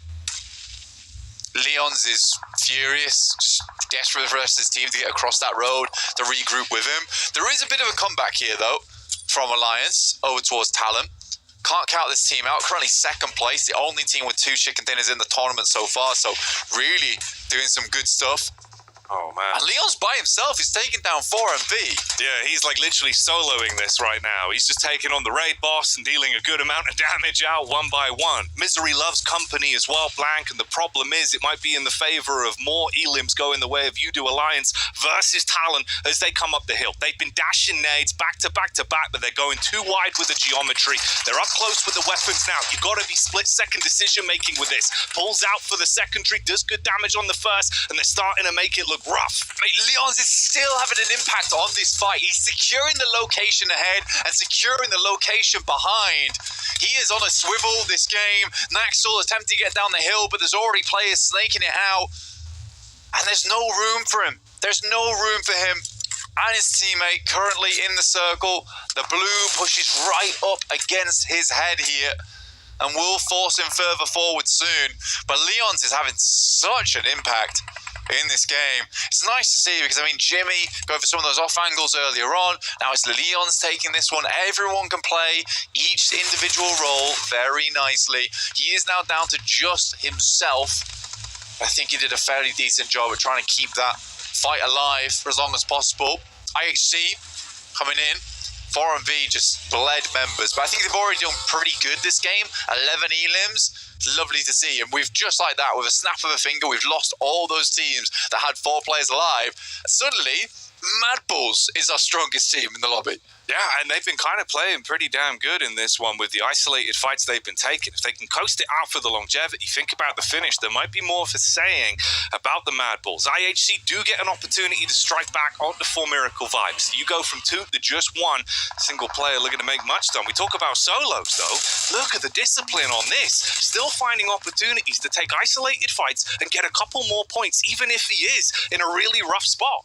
Yeah, this is really good from Leon's. I think what he was trying to do is wait for the knock to come through from a different team and then confirm afterwards, potentially when the reload comes through. It's a smart play. He realizes they don't have the shot on him. He does, so he just has to take it. I think that's smart, you know. A lot of times some players might have just thought, well, I won't take the shot, won't reveal our position, but he understands we need these points, right, to keep us up there towards the top. Tulika on 999 damage right now, almost breaking that 1k mark. And this is the kind of guy he's always been. What is Leon's up to? Oh man, how's he keep this going? He's decimating right now in the lobby. Lovely to see. This is what I was saying about Tulika, is he is very hot and cold, but you take him off the leash, he gets a little bit of that adrenaline pumping through his body and he will go off, right? And I think those 2 eliminations at the start of the game was what he needed, right? You got to get that confidence back, and I think now what we need more than ever is the Tulika of old, right? Just unwieldy to the team, like a broadsword, but he does the damage. He really does. And there could be more damage coming the way of You Do Alliance here. Leon's has been maintaining this pace. He's isolated pre-plot. He sniffed out the weakened man. No way! He does it again. Leon's. Clearly there's some kind of voodoo in that camp, because You Do Alliance do not stop. Even when they're down and out, they find opportunities to make it work. This man is just taking names, writing them down on a piece of paper and just ticking them off as he goes. Falcons, remember what we talked about, that really strong position over towards that eastern side, but they are starting to be cut out of the zone. But Leon's is starting to feel like a real threat in the circle, even as this solo member. Vampires go out, not able to hold that position on towards that south side. They did live for a little bit longer, getting that 6th place. Not ideal, but it's still better than going out that early to Mad Bulls. Could have been a lot worse. And there's still so much room in this one to go topsy-turvy. We're hitting ourselves into quite an important piece of the pie then. Top did a good job on turning onto Vampire and keeping the backline covered. They can focus on the front, but they're taking damage. The wings are clipped as Mad Bull's ratio on the contact. English starts things off strong. I love the way that Mad Bulls built their team. You know, a couple of players from Muerte there of old. Fleeke and English. Tulika, as well as Zerich, who was properly a prolific player back in the day. And I think that when you look at this team, on paper, it's awesome. It doesn't always come together, though, the strategy-wise, and I think that's something that maybe they need to improve on. It looks like they're doing a lot better here, though. This split looks really cool for me, and they have just let Tulika fully off the leash. He's on the other side of the map to the rest of this team, and they're just okay with it. He is pumping damage into this lobby. Another there. And it's Tulika. Of course it is. Oh, man. The second he smells any kind of opportunity to strike, he gets involved. Tulika is lighting up the competition again and again in the battleground right now. There is no one that can test him, and it's not just him. That's the fact that you're bringing up, right? You've still got by far the largest amount of firepower in terms of the man advantage on the server. English and Fleeke, long-time duo in the past on teams. Now reunited, and they're just playing off the back of one another, letting Tulika get his thing done. Top's able to take down Baron before that nade goes off, so Mad Bulls will be taken away. One of those elims. Leon's from the backside, though. We'll find another. Confirms on to English. This guy is the big story of the map. Down to just 2 players. This could go any way, honestly, at this point in time. Oh, man. Alliance. Leon's. the four fingers that are finding a way to bite back every opportunity they're given. And he will not go down without a fight. He has played it smart, played it slow, found opportunities to come in like a scalpel and cause carnage over the course of the remaining time he's had right here, Blank. And if he can still add more to his total tally, this could be a devilishly good game. If he fins the numbers, you've got an opportunity. He could still make something work here. That was the best member he could have taken out as well.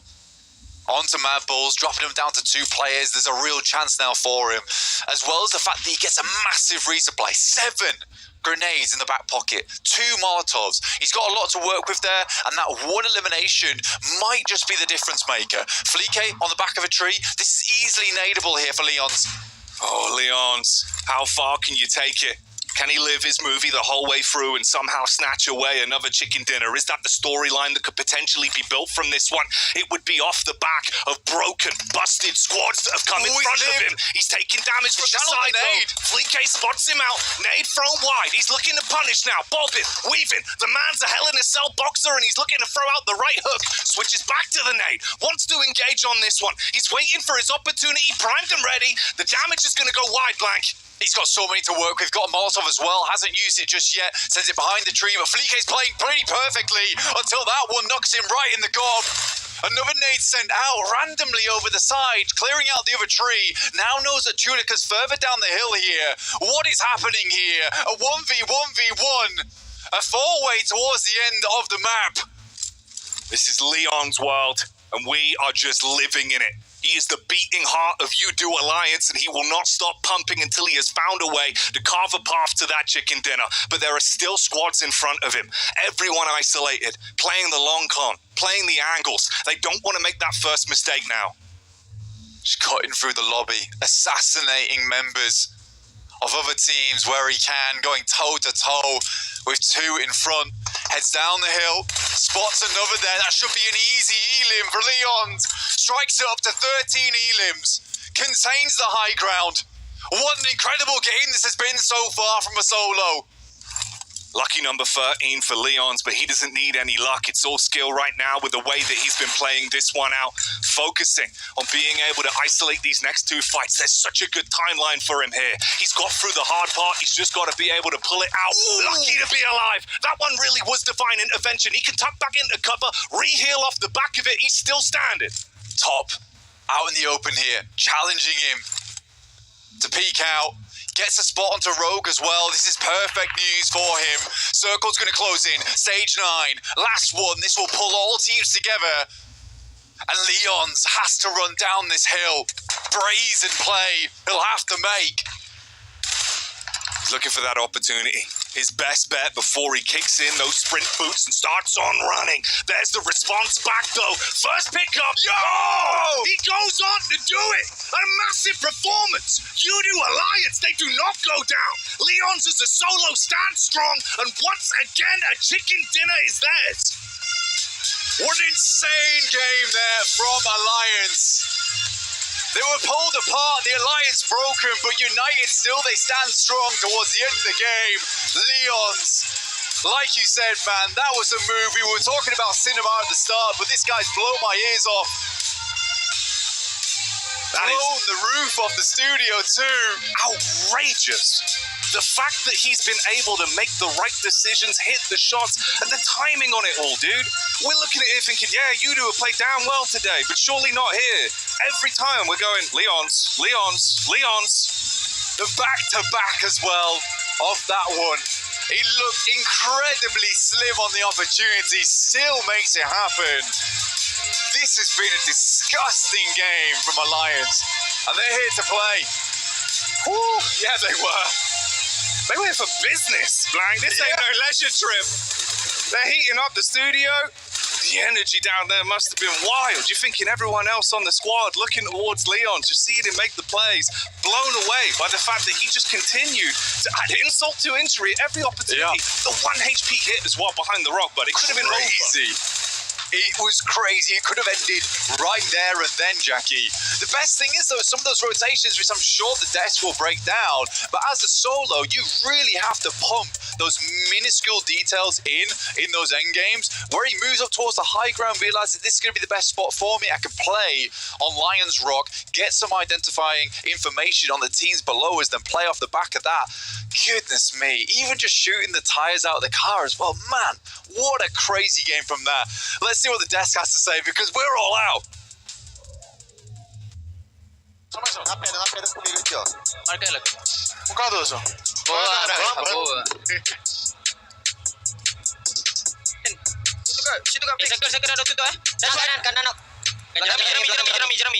Dek.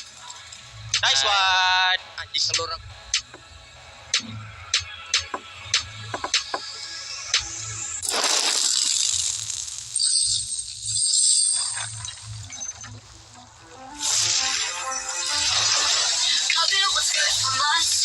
Escape what comes along.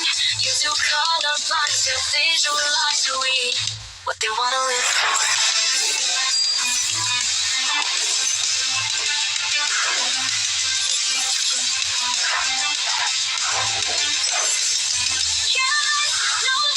Regardless of your mind, destined to shine. Can I do what you wanna do? It's like a joke. My feet can't change my willingness in the end. Scaring my ability, my curiosity, I know. All I ever need is keeping up the peace while you're proving me instead. Covet what's good from us, escape what comes along. You do colorblind to visualize who we are. Light, careless, no less, regardless of your mind, destined to shine. Can I do what you wanna do? It's like a joke. My feet can't change my willingness in the end.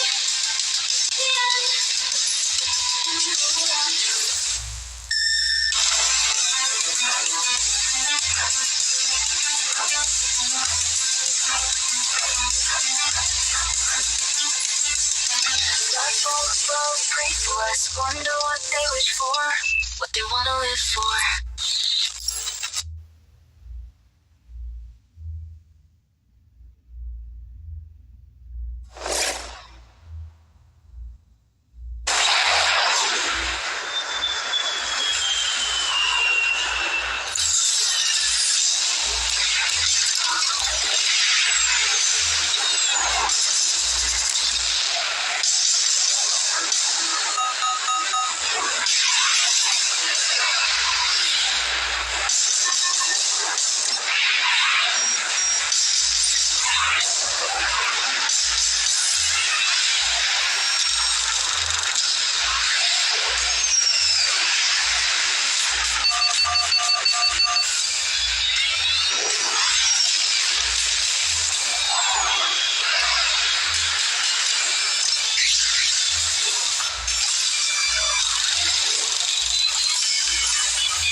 A statement has been made by Alliance, and that statement is, we're here, and we're here to win. What a phenomenal performance out of them. Again, Leon in particular, the first back-to-back chicken dinner we've had, also their third chicken dinner so far here in our group stage. And you mentioned Leon. I mean, he was alive with 8 teams still surrounding him for him to survive all of that.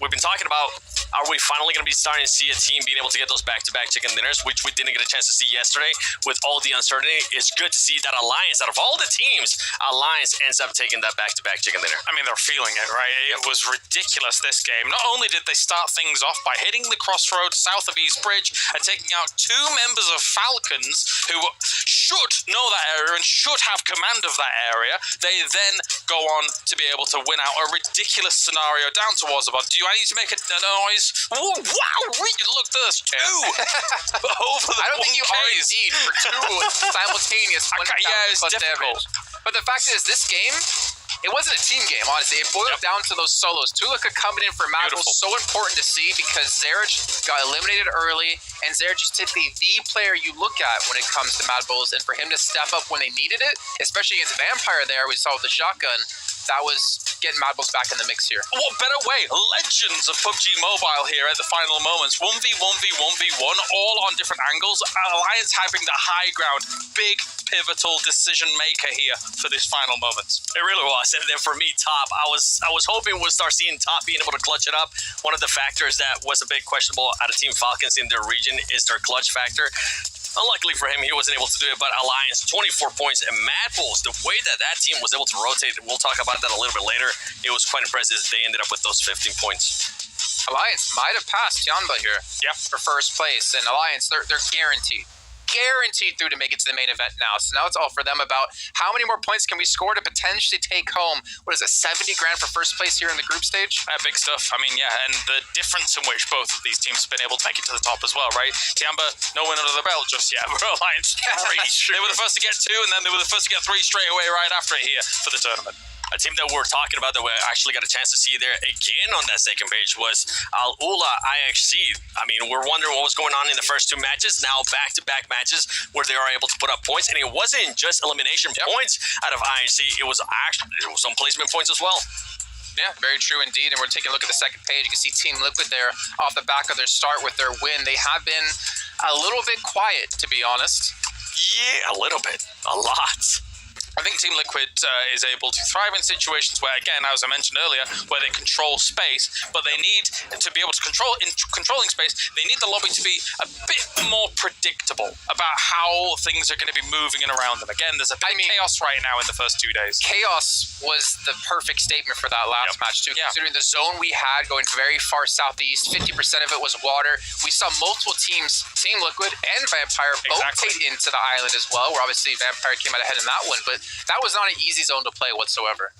It really wasn't. And for me, Vampire decided to make the push towards Mad Bulls. Mad Bulls was able to defend that compound super well, considering that they moved in super early too. With Mad Bulls, their early rotations, we've been talking about this, and it's something that we were talking about it yesterday, and we're starting to see it more today too. Those early rotations from most of this team, being able to set themselves up, being able to defend a compound, if you are able to get into a compound, has been working wonders. We find ourselves in another interesting moment in this game as well, where 4MV had sent it very rapidly into the center of some of these final circles, and again, it comes down to what Team Liquid did in the previous Aaron Go, where they went to a location a little bit too early. If 4MV goes there a little bit too early, you see Aula IHC get in there right behind them and then make it work. So again, it's all about timing in a lot of these moves. With that 4MV push, that 2v2 split, sending it to the middle during Circle 5, were you happy with that? No. Because I was not, man. I actually, we're talking about this. I thought that they were going to be sending it towards Falcons and then clearing that area and then controlling that compound and then working their way up. But once I saw them split, I was like, oh, no, this is not going to end well. Oh, we're taking a look here at our overalls, and Alliance have been able to do it.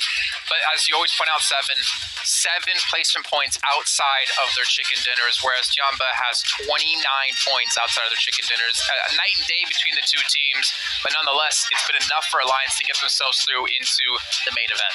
Alliance, I'm not complaining. All right, if you're going to be getting back-to-back chicken dinners, and you're going to continue to get chicken dinners, you know what? Do whatever you want to do in regards to those playing points. I want to look at D+, and it's a team that I'm going to keep a close eye on because besides what they did yesterday, let me actually check real quick.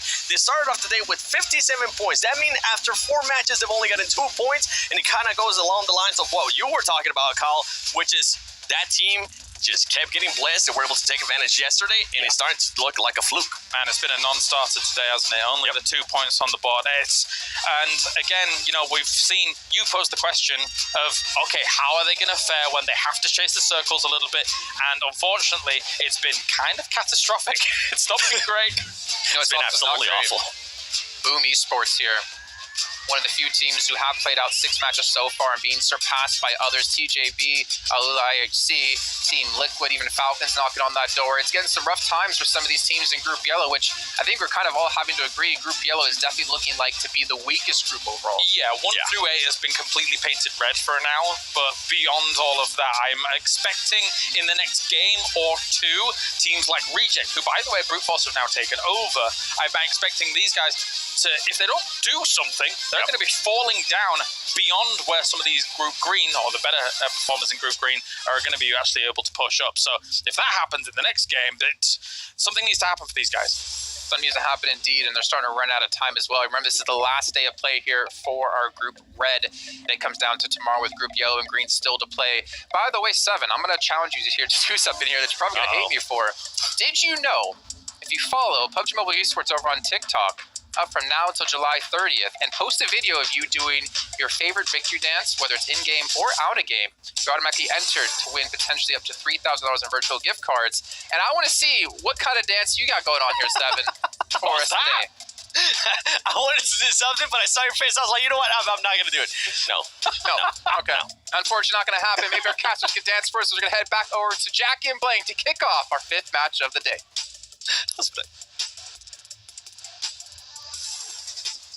Udo Alliance currently #1 in the crowd right now. You know, if anyone's dancing, it'll be Udo Alliance dancing on top of the death crates coming through from the rest of the squads here in the lobby, because they are taking names, taking numbers, putting up points here, and it's going to be incredibly hard, if not impossible at this point, to drop them out from that top 12. Oh, yeah. If you're dancing on at home and want to get your victory dance in, get those fingers up, do the one finger blank, because all it takes is one man. Leon's proving that individually with some show-stopping maneuvers, and giving it the gravitas that this grand stage really deserves, right? There's no better time to make a play like that than in this building. Match 4 as well. Unreasonable behavior. You just come off the back of the halfway point, everyone's feeling kind of chilled out, going to bring up the energy a little bit, and they just go off. They just go off. Everyone's like, well, what's going on? Where have they got this energy from? It's Pepsi Max. Oh, yeah. It's refueled them, tanked them up, much like the path plane that's now departing. And of course, like, you can be refueled if you grab yourself the GT20 Pro as well, Blank, so you can be dialed in no matter where you are in the world when competing in PUBG Mobile. It's what you need to do. This phone looks awesome, plays awesome. You need to grab one at the end of the day. But here we go, heading into our 5th match here. Miramar's all the way to the end of this one. We've got one coming up right after this, but stick around because this has been a slobber knocker of a tournament so far. Just plays galore. You never know what's going to happen next. You might do now, though. Alliance might just keep putting up numbers. And I said it might be very difficult for them to drop out of the top 12, but it might make it even more difficult for teams to jump into the top 12. You're playing alongside them, and they are just stealing points right now. Yeah, they can gatekeep. Like, they really can. Big time. They've got control of the ladder at the minute. In a game of snakes and ladders, Blanks, it's all about trying to climb those ladders and avoid the snakes, but it's hard when they're poisonous and they're winning 1v4s back to back to back. Dude, you're talking about snakes here, but Leon's, as a solo, more like a hydra in that last match. Unbelievable plays coming through from this guy. But at the moment, we have a very much Western-leaning playing path, dropping a lot of teams into uncomfortable positions. At the moment, you got IHC up towards Monte Nuevo. A couple of teams giving ground towards them. Reject dropping towards San Martin. A lot of teams probably going to be getting on their bikes here, getting in their buggies, trying to head a little bit further up towards that northeast side. Will limit the loot time, though. That is the big thing here for a lot of teams. Teams like D plus Kia, IHC, Brute Force will be looted and booted, ready to go in this game, but they will have to push through a lot more teams than a team like Team Liquid, who is already heading up towards that northeast side. I'm going to do it again. Who's going to win, Blank? Bro, I think I'd be remiss not to say Alliance. Yeah, really, yeah. I think that's a fair choice at this point. I think kind of rude to go against them. Yeah, a hat trick's on its way, apparently, but we'll see. We will see. Currently, they're down towards that south side, playing around Los Leones. We'll see what they can get done from that position. They got a couple of squads around them. Bro Harami, who honestly threw that last match away. They really did, bro. That rotate had us scratching our heads. I don't know what was going on. Yeah, it didn't make much sense. I mean, Harami's a good team. What you're doing. Also check out our cool skins here for PMWC. There is some pretty awesome ones in there, including the Violet set too. So obviously we'll be heading into the game looking cool, looking fresh, looking for some big maneuvers. on our map at the moment, Mad Bull's down towards Puerto Paraíso, just absolutely excluding themselves from anyone else, isolating themselves in Paraíso itself because they need some paradise after that last game. It was crushing. You're in a 3v1 times 3. Yeah. Like, what have you done? How have you achieved this? Just the backstabs as well. The way you could see the wheels come off, the whole thing start to unravel. Like, it's gut-wrenching to watch, but you imagine how bad it feels to play in those scenarios where you're just watching it unfold. Massively. I mean, for Mad Bulls as well, you're on the up and up on that game. Yeah. You've had a horrid day so far, to then get to a point where you're like, I'm dominating this lobby. We're absolutely nailing it. Tulik is feeling good, and then for it all to just crumble in front of your eyes. You've got to also imagine the talks in between the team. Like, Tulik has got to be mad. Bro, the guy was sitting at like, what, 1.2k damage, still on the climb. Like, he was hitting some mad shots, finding opportunities to rotate on himself. You're right, but also the other thing is, right, you got like, what, 10 minutes max? How'd you even unpack the bag on that one and reset? You got to just look past it. Just get in, just like, look, guys, forget about it. We'll go again. We'll try and get some points scored towards the end of the day, so we've at least got a good inning coming into tomorrow.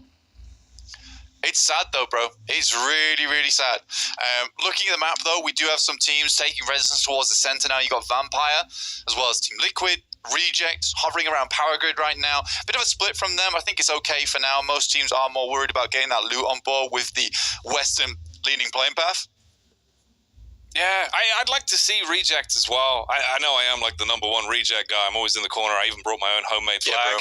I got it for you are Reject. Yeah, I always get rejected. But luckily you accept me, Blank. I do accept you, bro. Yeah, I accept your choices in game. I mean, to be honest with you, yesterday Reject looked kind of nice. Yeah, they did. And we said it before and we'll say it again, it just feels like Reject just cannot play close quarters combat. And I think that that's something that they'll need to work on. Right now they are safe, but you imagine that's going to change tomorrow. I think that they need around about 70 points at the end of this day to feel a little bit better about their position. You know, 2 days of play, 35 points. That's not a bad average, not the best average in the world, but it should be good enough if some of these teams down below aren't able to play their hearts out. The difficulty is tomorrow, Red is not going to be playing. Yeah. Which means Alliance is not going to be playing. And we all know that Alliance is the one been sucking up a lot of these points, and it might be a case that with Tiamba, Alliance out, both really big teams here, it's going to enable a lot of these squads in green and yellow that just shoot up the lobby. So Reject's kind of been put in a really difficult group here, I would say. Yeah, if you're going to straighten up and fly right, I think it has to obviously start here and then have a big finish towards the end of the day. You need some back-to-back momentum, try and farm as many points as you can. Because like we said, you can't leave it in the hands of someone else. If you're sat on the wayside watching tomorrow, that's going to feel so rough when you look at it and go, all right, I guess we just have to try and survive.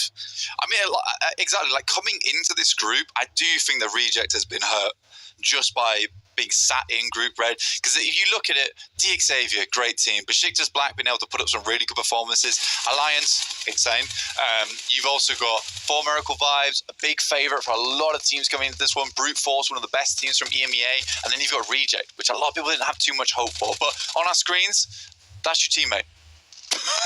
He's not got the medic bullets. Can't get him back on his feet. He's so dialed in. He's so dialed in. That's what that is. Just shows how confident he is in the firefight. Trying to take everyone out of commission. This is you at least being tested early on. I mean, maybe there's a timeline here, TJB, if they can find the right targets, are able to build something off the back of it. But you get the swing around the corner. He's got the Air Maxes on. He bumps in. That's it, dude. It's done. I mean, it's a full reset as well for Alliance. This is nuts right now for this team. Tongji about taken out, but here comes Harami trying to make a more decent rotation before. But again, this is going to be a 4v2. No real possibility of getting a third player back up here, I don't think. Nade through the window could be devastating to the squad. Doesn't do all that much damage. It bounces back off the window frame. Okay, so they've still got a little bit of leeway, but the peek through the window's good at least. Federale's making issues as he comes in to sweep his way through the building and deny the response. They were trying to play medic and get themselves back in the fight, but it's all down to one man. This time it's Jimmy that's got to withstand the entire team, and they run on in to clean up, looking to throw him out of commission. They're going to get buckled, they're going to get battered, and honestly, Blank, it's going south quick. For Alliance, though, taking 2 fights back to back, they had to bring 2 teams to the table just to shut them down. Goodness me. And what's this, Jackie? Mad Bulls. They're dead. They're gone. When did that happen? We were talking about the mental game. They flubbed it. Yeah, I guess it's kind of... It's ruined them. Probably going to be worse now as well, right? That doesn't get any better. Oh, dear me. That is upsetting, to say the least. I didn't even see them go out. It's not on my radar. No, that's rough, bro. We're dialing in with You Do Alliance, just taking fight after fight. You look back for the overall perspective, untunnel vision, Mad Bull's gone. Ooh, not even 1 point with their name as well. That really is going to be savage for them. Got to sit on the wayside for the whole match. Yeah, it wasn't even a reset. It was just a power off, apparently, for this team after that match. Hard shutdown. Hard shutdown. Looking here, though, we're going to get our second circle. This is the biggest shift we'll have on Miramar. It is the one that has the most weight on it. A lot of teams all trying to stay as central as possible, and it is the right play here. It is indeed. Get yourself set up. I would like to see a little bit from Liquid on this one, actually. Have them get back into it. I know coming into the event, you were pretty confident Liquid would have some good stock to them, Black. Yeah, I was. I mean, they won the first game of the day on Sandhawk. They did well on that one. But again, it was just pretty easy rotation for them to make. It was the right heads-up decision. And again, that's something that Team Liquid are good at, is just making the right decisions in the right moments. But they're coming up against a caliber of teams that are so hungry to make it into the main tournament here. It's intense for them. And I think that they're getting to grips with the fact that no one is really going to be allowing you to just get away with this as much anymore. There's no freebies. There's no easy ones. We're seeing that with the quality of competition we've had over the course of the day already. Everyone is playing their absolute hearts out. And it's what you've got to do. It's so important that you accumulate those points at this stage. You know you're getting close towards that midnight hour. Yeah, 12th place or 13th place and downwards, like, that is a rough position to be in. Survival stage is so brutal. We'll be covering it very shortly after tomorrow's games, where we'll clear all this one up for you. Tie a little ribbon on it and get gone straight into those 2 days of grueling play for the main tournament. But right now we got to set our sights on Miramar, set our sight towards that central position. You've got that high ground over towards that northwest side, which a lot of teams are taking advantage of right now. We're looking at Brute Force, as well as IHC, Falcons looking down towards some of these teams. DXAV did pick themselves up a nice position, but we're getting a replay right now on this fight between Bro Harami as well as Alliance. Again, didn't feel all that impressive with the fact that Alliance had already taken a massive beating from Tongji Bao earlier on. Still came back from it. Yeah, I mean, I suppose as well, you know, we're talking about the potential of the point hoover that is just going to be sucking up so many of those points and bloating in that first place. At least there you starve off that potential. Still found a way to get themselves 4 Elim points off the game as well, though. All things considered, it's been a pretty good day in the office for them. Breaking the triple digits, they're looking at around about a 9-point average per game, which is nuts. Probably higher than that because we've not even concluded our 6th match. I think at 120, you're on a 10-point average, which is sort of CCT levels, you know, championship caliber team. Also defined as gross. Really quite outrageous. I would give you that one as well, mate. Yeah. It's filthy. You know, the way they've been playing. We were really impressed yesterday, and I think they've only leveled up more. So if that's something where that power level is going to increase, Bud, you look in towards the main event, boy, that could be absolutely outrageous if they can maintain this. Obviously, tougher competition, but it could be tasty. I like that viewpoint from Chips there. Just looks over, sees a flaming UAZ across the horizon. I don't know what's going on there, but it doesn't look good. Next circle did hit whilst we were rambling, yapping on the broadcast. Head down to the south side here, cutting out a lot of that high ground up towards the northwest and more standing up towards Picardo. And a Picardo finish is always fun. Get the crate up, see if anyone's able to pick this one up whilst we're waiting. But yeah, down to 13 teams already. The fact that we've already kicked out 3 from the lobby this early on in Miramar is pretty massive, considering how big the map is as well. Yeah. Like, you're not expecting teams to come into close contact so early, but with that playing path, it just clumped everyone up. Yeah. Feeling like you want to force the fights a little bit as well. As soon as they saw that opportunity onto YouTube, it makes sense why that one occurred. The Mad Bull situation's a whole other kettle of fish, but yeah, we don't talk about that one. No, we don't talk about Mad Bull's Fight Club. We do not. I don't want to talk about it, really. I think I'd prefer to have the boys just have a bit of a reset for themselves. Guys that have been casting for a long time, and it just doesn't feel good seeing them have this sort of display here. feels like a team doomed to the bottom 12 really at this point, unless there's an absolute change in performance tomorrow. D plus Kia, Talon, try to head over, have a scout. He's instantly sent away by Osal. Nice lob on the nade as well. It was clean damage. Ooh, they really want to follow it up with the Mini 14. A few pot shots going out. Yeah, bandage yourself back up and try to get away. Almost had him as well. I think one more shot. Headshot would have done him in. Popped him out the back there. A scout that could have gone very wrong for Talon. Equally at the moment, not doing so hot for themselves. 23 points currently on the games. Got to remember that they have only had 1 day of play though. You sort of compare that to a Tiamba who, it was all the rage earlier today. Just broke their triple digits as well with their 4 eliminations on this game. I think it must have been Tiamba that took down Mad Bulls in that case. I'd love to see a replay on that one. I'm sure that we'll have it either on the desk segment or on the recap at the end of the day. Who knows? I couldn't tell you right now. I don't have that kind of power. We'll get you the Mystic Ball. Thanks. You can divine it out. I need it. We'll have that set up for the rest of the event, don't worry. Full Miracle Vibes, though, I don't know if they'll be really able to use that ball to assess the situation here, because all they're living in right now is the present that results in them taking a ton of damage. Opening shots getting whizzed onto them.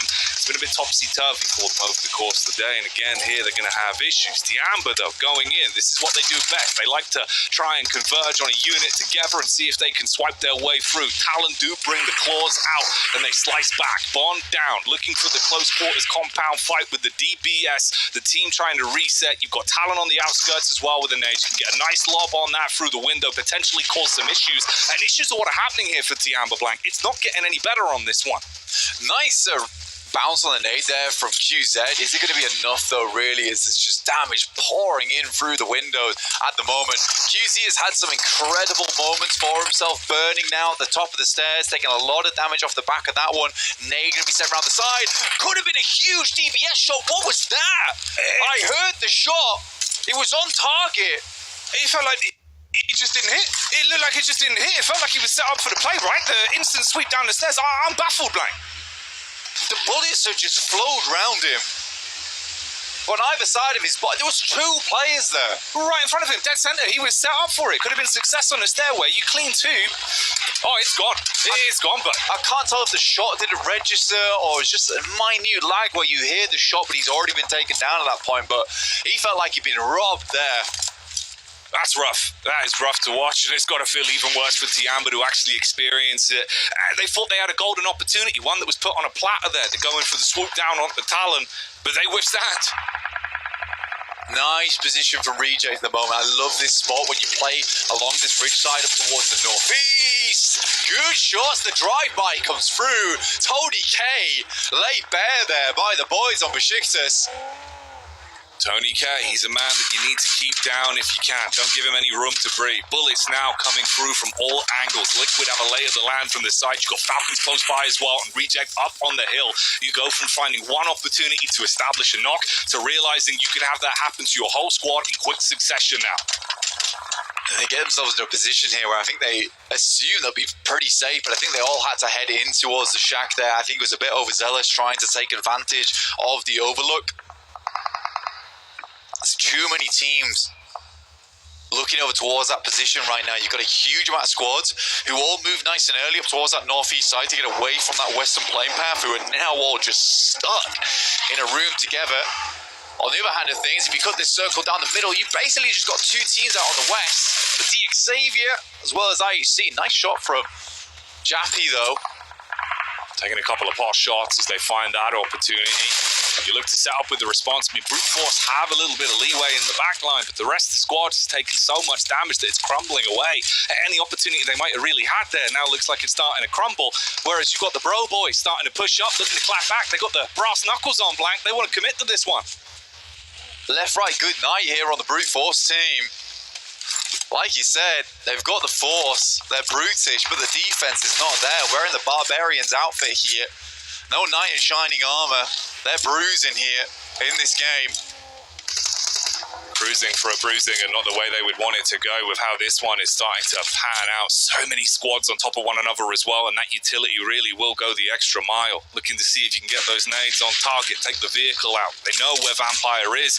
You really have to try and provide yourself a bit of cover here. Heal yourselves back up and reset from that. Circle about to pop here. We're waiting to see where this one goes because it can favour a lot of teams. Honestly, I do love Reject's position whilst 4MV is attempting to get rid of the guys here on D plus Kia. Nice nades after nice nades here from the boys. 3 of them left. They did take a big amount of damage earlier on. Circle heads up towards that northwest side. IHC, DX Xavier happy with this one. DX Xavier will be over the moon, but I tell you who won't right here on your screens. You can see those nades have not stopped the barrage that has been blowing away anything for D plus Kia and making them feel like they need to bail out on this. It's uncomfortable. You've got to get the quick moves on the reset, see if you can top yourselves back up and maybe close the gap a little bit, pushing somewhat up the hill. You give yourself a bit of cover to play with. Try and get ahead of the arc on these nades for Miracle Vibes. If they can get in close, you might be able to finally put the pin on this one and slow it down. Closing this one out just a little bit for D plus Kia. They're given some space to work with. 4MV sat down on the ditch and K's up close now. He's had some good moments in the past and he sees team just running. He's going in for the run over. Opens things up here. 4K gets the double spray down. Will only pick up one though.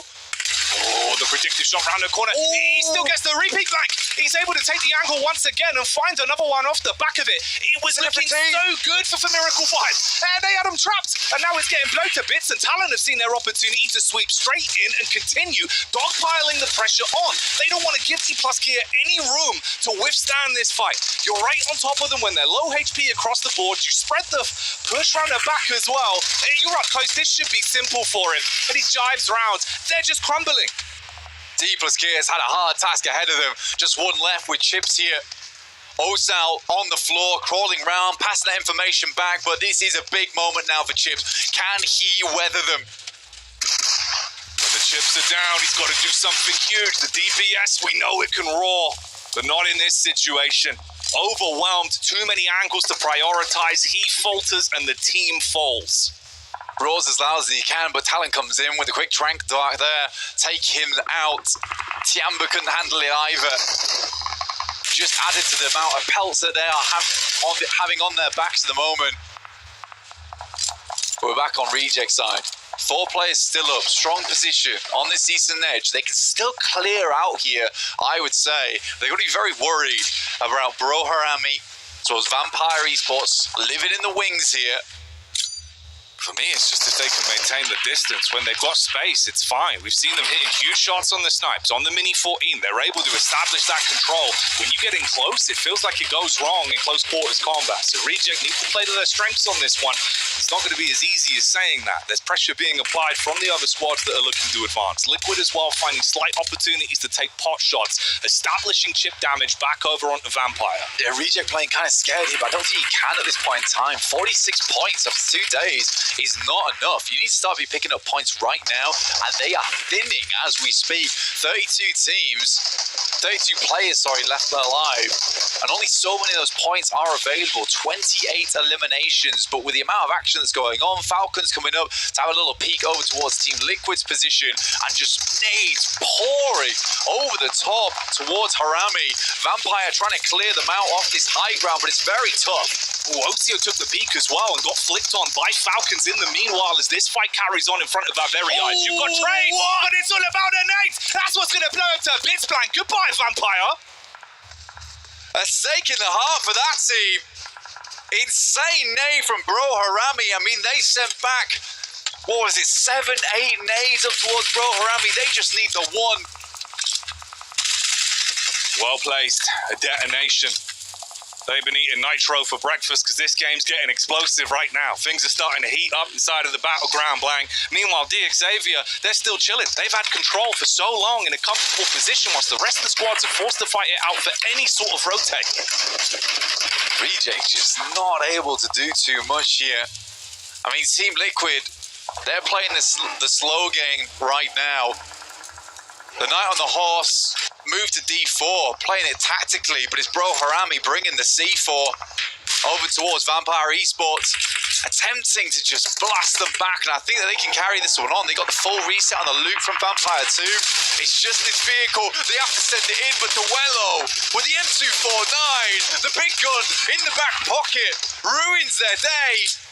Throws in the clip and lets it rip. Everyone taken down in seconds there as the meaty weapon claws its way through them. Reject. It's looking like it was starting to go south, but if they can bring the energy back after commanding respect in that fight, could still have a good run ahead of them. Falcons been testing the waters for a long, long time, and they're starting to go from lukewarm to very, very hot quite quickly as Team Liquid has been keeping a lot of teams around them at bay. In the meantime, IHC, Xavier, living in their own land, really. Not much happening on that side of the map. They're just safe. They're out of the fight. They don't want to get stuck into it if they don't need to. Just look for an opportunity, maybe one that could be presented by Lamborghini's Rotate. He's starting to pull up stealth style around the back of the compound. You're at a peak right now over towards Falcons. A really nice little off angle for them. I don't know what IHC is doing. They had a great position over towards that northwest side, but with Demo getting knocked out as Xavier solidifies their position. Reject using that high ground to push Team Liquid back. This could be a good game for them, but it's a case of getting back across towards Talon, which is going to be the difficulty. Talon trying to hold back the boys from IHC. They're a tough team. They're a strong team. They're an aggressive team. But playing uphill, never simple for any team in PUBG Mobile. Talon to pop the smokes, and they're looking to leave them broke if they find an opportunity to peek down onto IHC. One man's gonna fall. Demo taken out of commission. Meanwhile, Reject, they've been causing so much infighting from both Liquid and Falcons. They're finding snapshots into the backline each time and making it uncomfortable for them to move, so they're just taking shots at each other whilst Reject is sitting pretty. Talon is still just trying to hold this push as well. Slight moves up the hill. There is a tag back. That's Lamborghini that was building the flank. He gets one shot off onto Sara. Yeah, heading down there now is a very bad ordeal. Here's the off angle we talked about earlier though from Lamborghini. You spotted it, you sniffed it out, and he has spotted the guys on Falcons too now with the binocs, looking to make it uncomfortable with Chua though. Circle starts to move in. Do they pick him up or do they go 1-3? Pretty uncomfortable as well for the fact that they haven't had to do too much in the game. They're losing a player at this point, at this very exact time in the match is so uncomfortable to deal with. Looks like Lamborghini's hopped in the vehicle trying to make his move, at least now walking back on his feet, potentially going for that pickup on Chua, as they know it could be really lucrative to have the 4-player squad alive the longer this one goes on, especially with the damage that's being established to the other teams, like we're starting to see here. Falcons, they've been getting pushed from pillar to post. They've had nowhere to go. Liquid have always had their pathway blocked. They knew Lamborghini was in the back, but with him moving off, they get an opportunity to dive in the vehicles, try and create some space, try and cause some issues. That's a smart move there. They had to make it. They had to make it now. But look at this. Chief just ripping them to pieces on the side. Regiotio will actually slap back there a little bit over towards the guys on Team Liquid. But it's Inix from Talon who's got behind them. Can Reject stay underneath, stay undetected for long enough? They're able to play out this game. They've got a good bit of cover, but they're all inside this shack. One nade could be the difference between them and this game. They draw the crosshair off slightly with the peek up towards the backside, keeping them guessing. They're so close in elims right now, competing amongst each other. Talon with 8, Reject with 7 to their name. But like you say, they're in a bit of a bad spot. You've got to build off the back of it. Hope you get an opportunity presented by some of the other squads that are firing bullets uphill towards Talon's angle. Man, it felt like things just got real intense in the PMWC here group stage. Teams are gunning for these performances. In comes Cardozin, not going to get very far though. Sara spots him with the AUG. We'll put an end to them. 4 eliminations, not quite enough. Good shots from Axel though on Talon. Takes down Duello, leaves Reject as a 3. Xavier were able to pick up Chua, and for good reason. That guy is sick with the nades. And in geometry like this, you desperately need someone who's able to just clear out those ditches. They knew they needed him. A Lamborghini. His mission was a success. And the damage he did previously as well, that's going to put him in a good mental space to try and see if they can bring this one out. You're going to have to start getting a move on though, Blank. Things don't come easy now. All these teams on the eastern side are a really difficult rotation for them to make. They've got to slip down this hill. For Reject, this is slightly more comfortable with the fact that Talon's going to have to move off this high ground further towards IHC zone. But look at this, man. What a great viewpoint we've got right now on the bird's eye view. Just looking at this position that DXavia's got set up, it feels like it's in the bag for them as Talon just starts to take casualties. Yeah, it could be a game-winning spot for them if they can just deliver when it comes to actually hitting the good shots, the money makers. IHC, it's been a bit bumpy on this one. They've had opportunities, but it's felt like it's been so rough on the rotates. Meanwhile, you've had Reject trapped inside of a building for so long, they knew they had to move. They start to fan out, but you're giving isolated fights where they can take 2v1s, focus the fire, and shut a man down. That is just the solo of Falcons as well.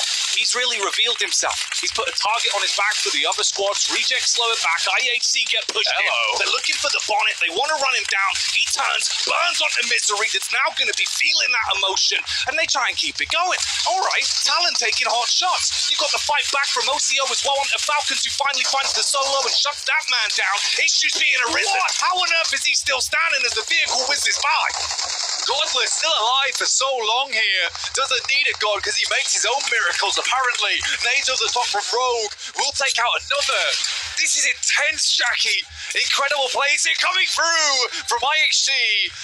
And they managed to get themselves still in this game, playing alongside this ridge. Reject in the meantime, they moved out. The M249 was barking like a canine, but they're not fine anymore over towards that top side of the map. And it's IHC at 2v4. IHC, is there somehow, some way they can find the upset to pick up the 2v4 and clap back? Lamborghini denies the potential as he strikes first, leaves it all on one. They want to close it down and walk away with the chicken dinner. They played a smart game. They played a positional game. And in each and every fight, they're finding success. With the 4 players alive, they will take it home as they're going to grab themselves the chicken dinner. Great game there from DXavia. Honestly, it didn't look too impressive, but you take that high ground, you see it still in the circle. I think what was impressive from DXavia there, you know, they're not elated on that game. It's no surprise because it didn't take too much, but it's the fact that they were constantly looking, constantly spotting these other players in the lobby. They had great ideas of where everyone was in that end game to ensure that ridgeline was basically the winning move. And we called it really early on that is just disgusting to play against. But awesome game from a lot of teams. Anyone on that eastern edge, my heart goes out to them because it was a tough match to play in. It was a scrap. It was an absolute scrap. You know, you're looking at that consistent fight between Falcons, Liquid, Reject, where they were just all taking pot shots consistently. One knock, one res, one knock, one pickup. It's rough, bud. But DXavia, like we said, they just played the classical game. They played the numbers and it pays off. Yeah, exactly. And I think for DXavia, that is a nice match for them. I don't think they were too far down the standings either, so that's just some more points in the pocket. I think that sits them up towards the 70s point, which I said earlier is sort of where you really want to be to feel pretty safe. They've got one more game to tackle as well, where they'll be able to get some more points on the board. This was just unbelievable to watch, though. The fact that he was just alive for so long and they could not deal with him. He opened the floodgates for a second place for IHC. Yeah, he was mad. It actually was ridiculous. So you're looking at the way he was playing this one. There's a timeline he does go on to just entirely take the squad, but it could have been huge. It could have been massive, honestly. Again, though, Reject do a really good job in that game. I'm proud of them there. They know they need more points. It's their final day to play in. One more match, though, on Miramar. See if they can do something similar. I do think if you get that circle going further over towards the eastern side, potentially they have a better game there. Potentially, but I tell you what, we've been getting good games all damn day. It's been delivering it the day blank. It's been a good day. Day 2's been really quite spicy. Yeah, I've been loving it. It's like we said yesterday, it's full of jalapenos, you know, it's the jalapeno gameplay. I love it so much, but things are still going to get more spicy at the end of the day. In the meantime, let's head to a quick break.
Là một thành viên mới của team DX thì em cảm thấy rất là vui và hãnh diện khi được là đội tuyển đại diện Việt Nam đi thi đấu. Còn về mặt em có mặt được ở trong đội hình chính thức để thi đấu giải đấu này thì em đã bỏ công tập luyện chăm chỉ và thích nghi với team, thích nghi với một đội hình mới nhiều. Mối quan hệ của những thành viên trong team thì em thấy rất là thân thiết, hòa đồng như anh em sống một nhà nhau. Còn vị trí và vai trò mỗi người trong team thì Lambo thì đảm nhận vị trí in-game leader, Brazil thì là cover cũng như người scout trong team, còn Shadow thì là tanker, chỗ cống cũng là tanker, em là tanker trong team. Sau những sai lầm ở BMSL vừa rồi thì bọn em cũng rút ra nhiều kinh nghiệm và học hỏi nhiều hơn, cũng như train nhiều hơn mỗi ngày để tham dự giải BMWC này một cách tốt nhất.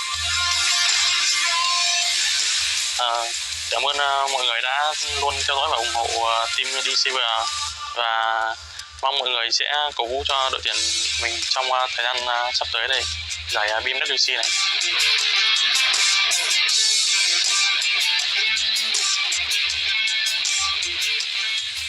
The Dingos, our standout team from Vietnam, able to get themselves a chicken dinner and honestly some points desperately needed when it comes to PMWC. Obviously not a very high elimination game, but either way, getting as many points as possible to make sure they can make it into the main event. He's massive. He's gotten pretty big. This is what it feels like to be tall. This is awesome. I like this. I should keep playing this forever. We can't have this. No. 15 points for them with only 5 eliminations. Talon, though, 7. You were talking about Talon at the start of the day. You wanted to talk about him yesterday. they are proven to be a pretty strong team, especially in the elim department. They are, and this is the second time that I see them perform really well. And I was talking about Mystery, one of the players that I wanted to see how he was performing.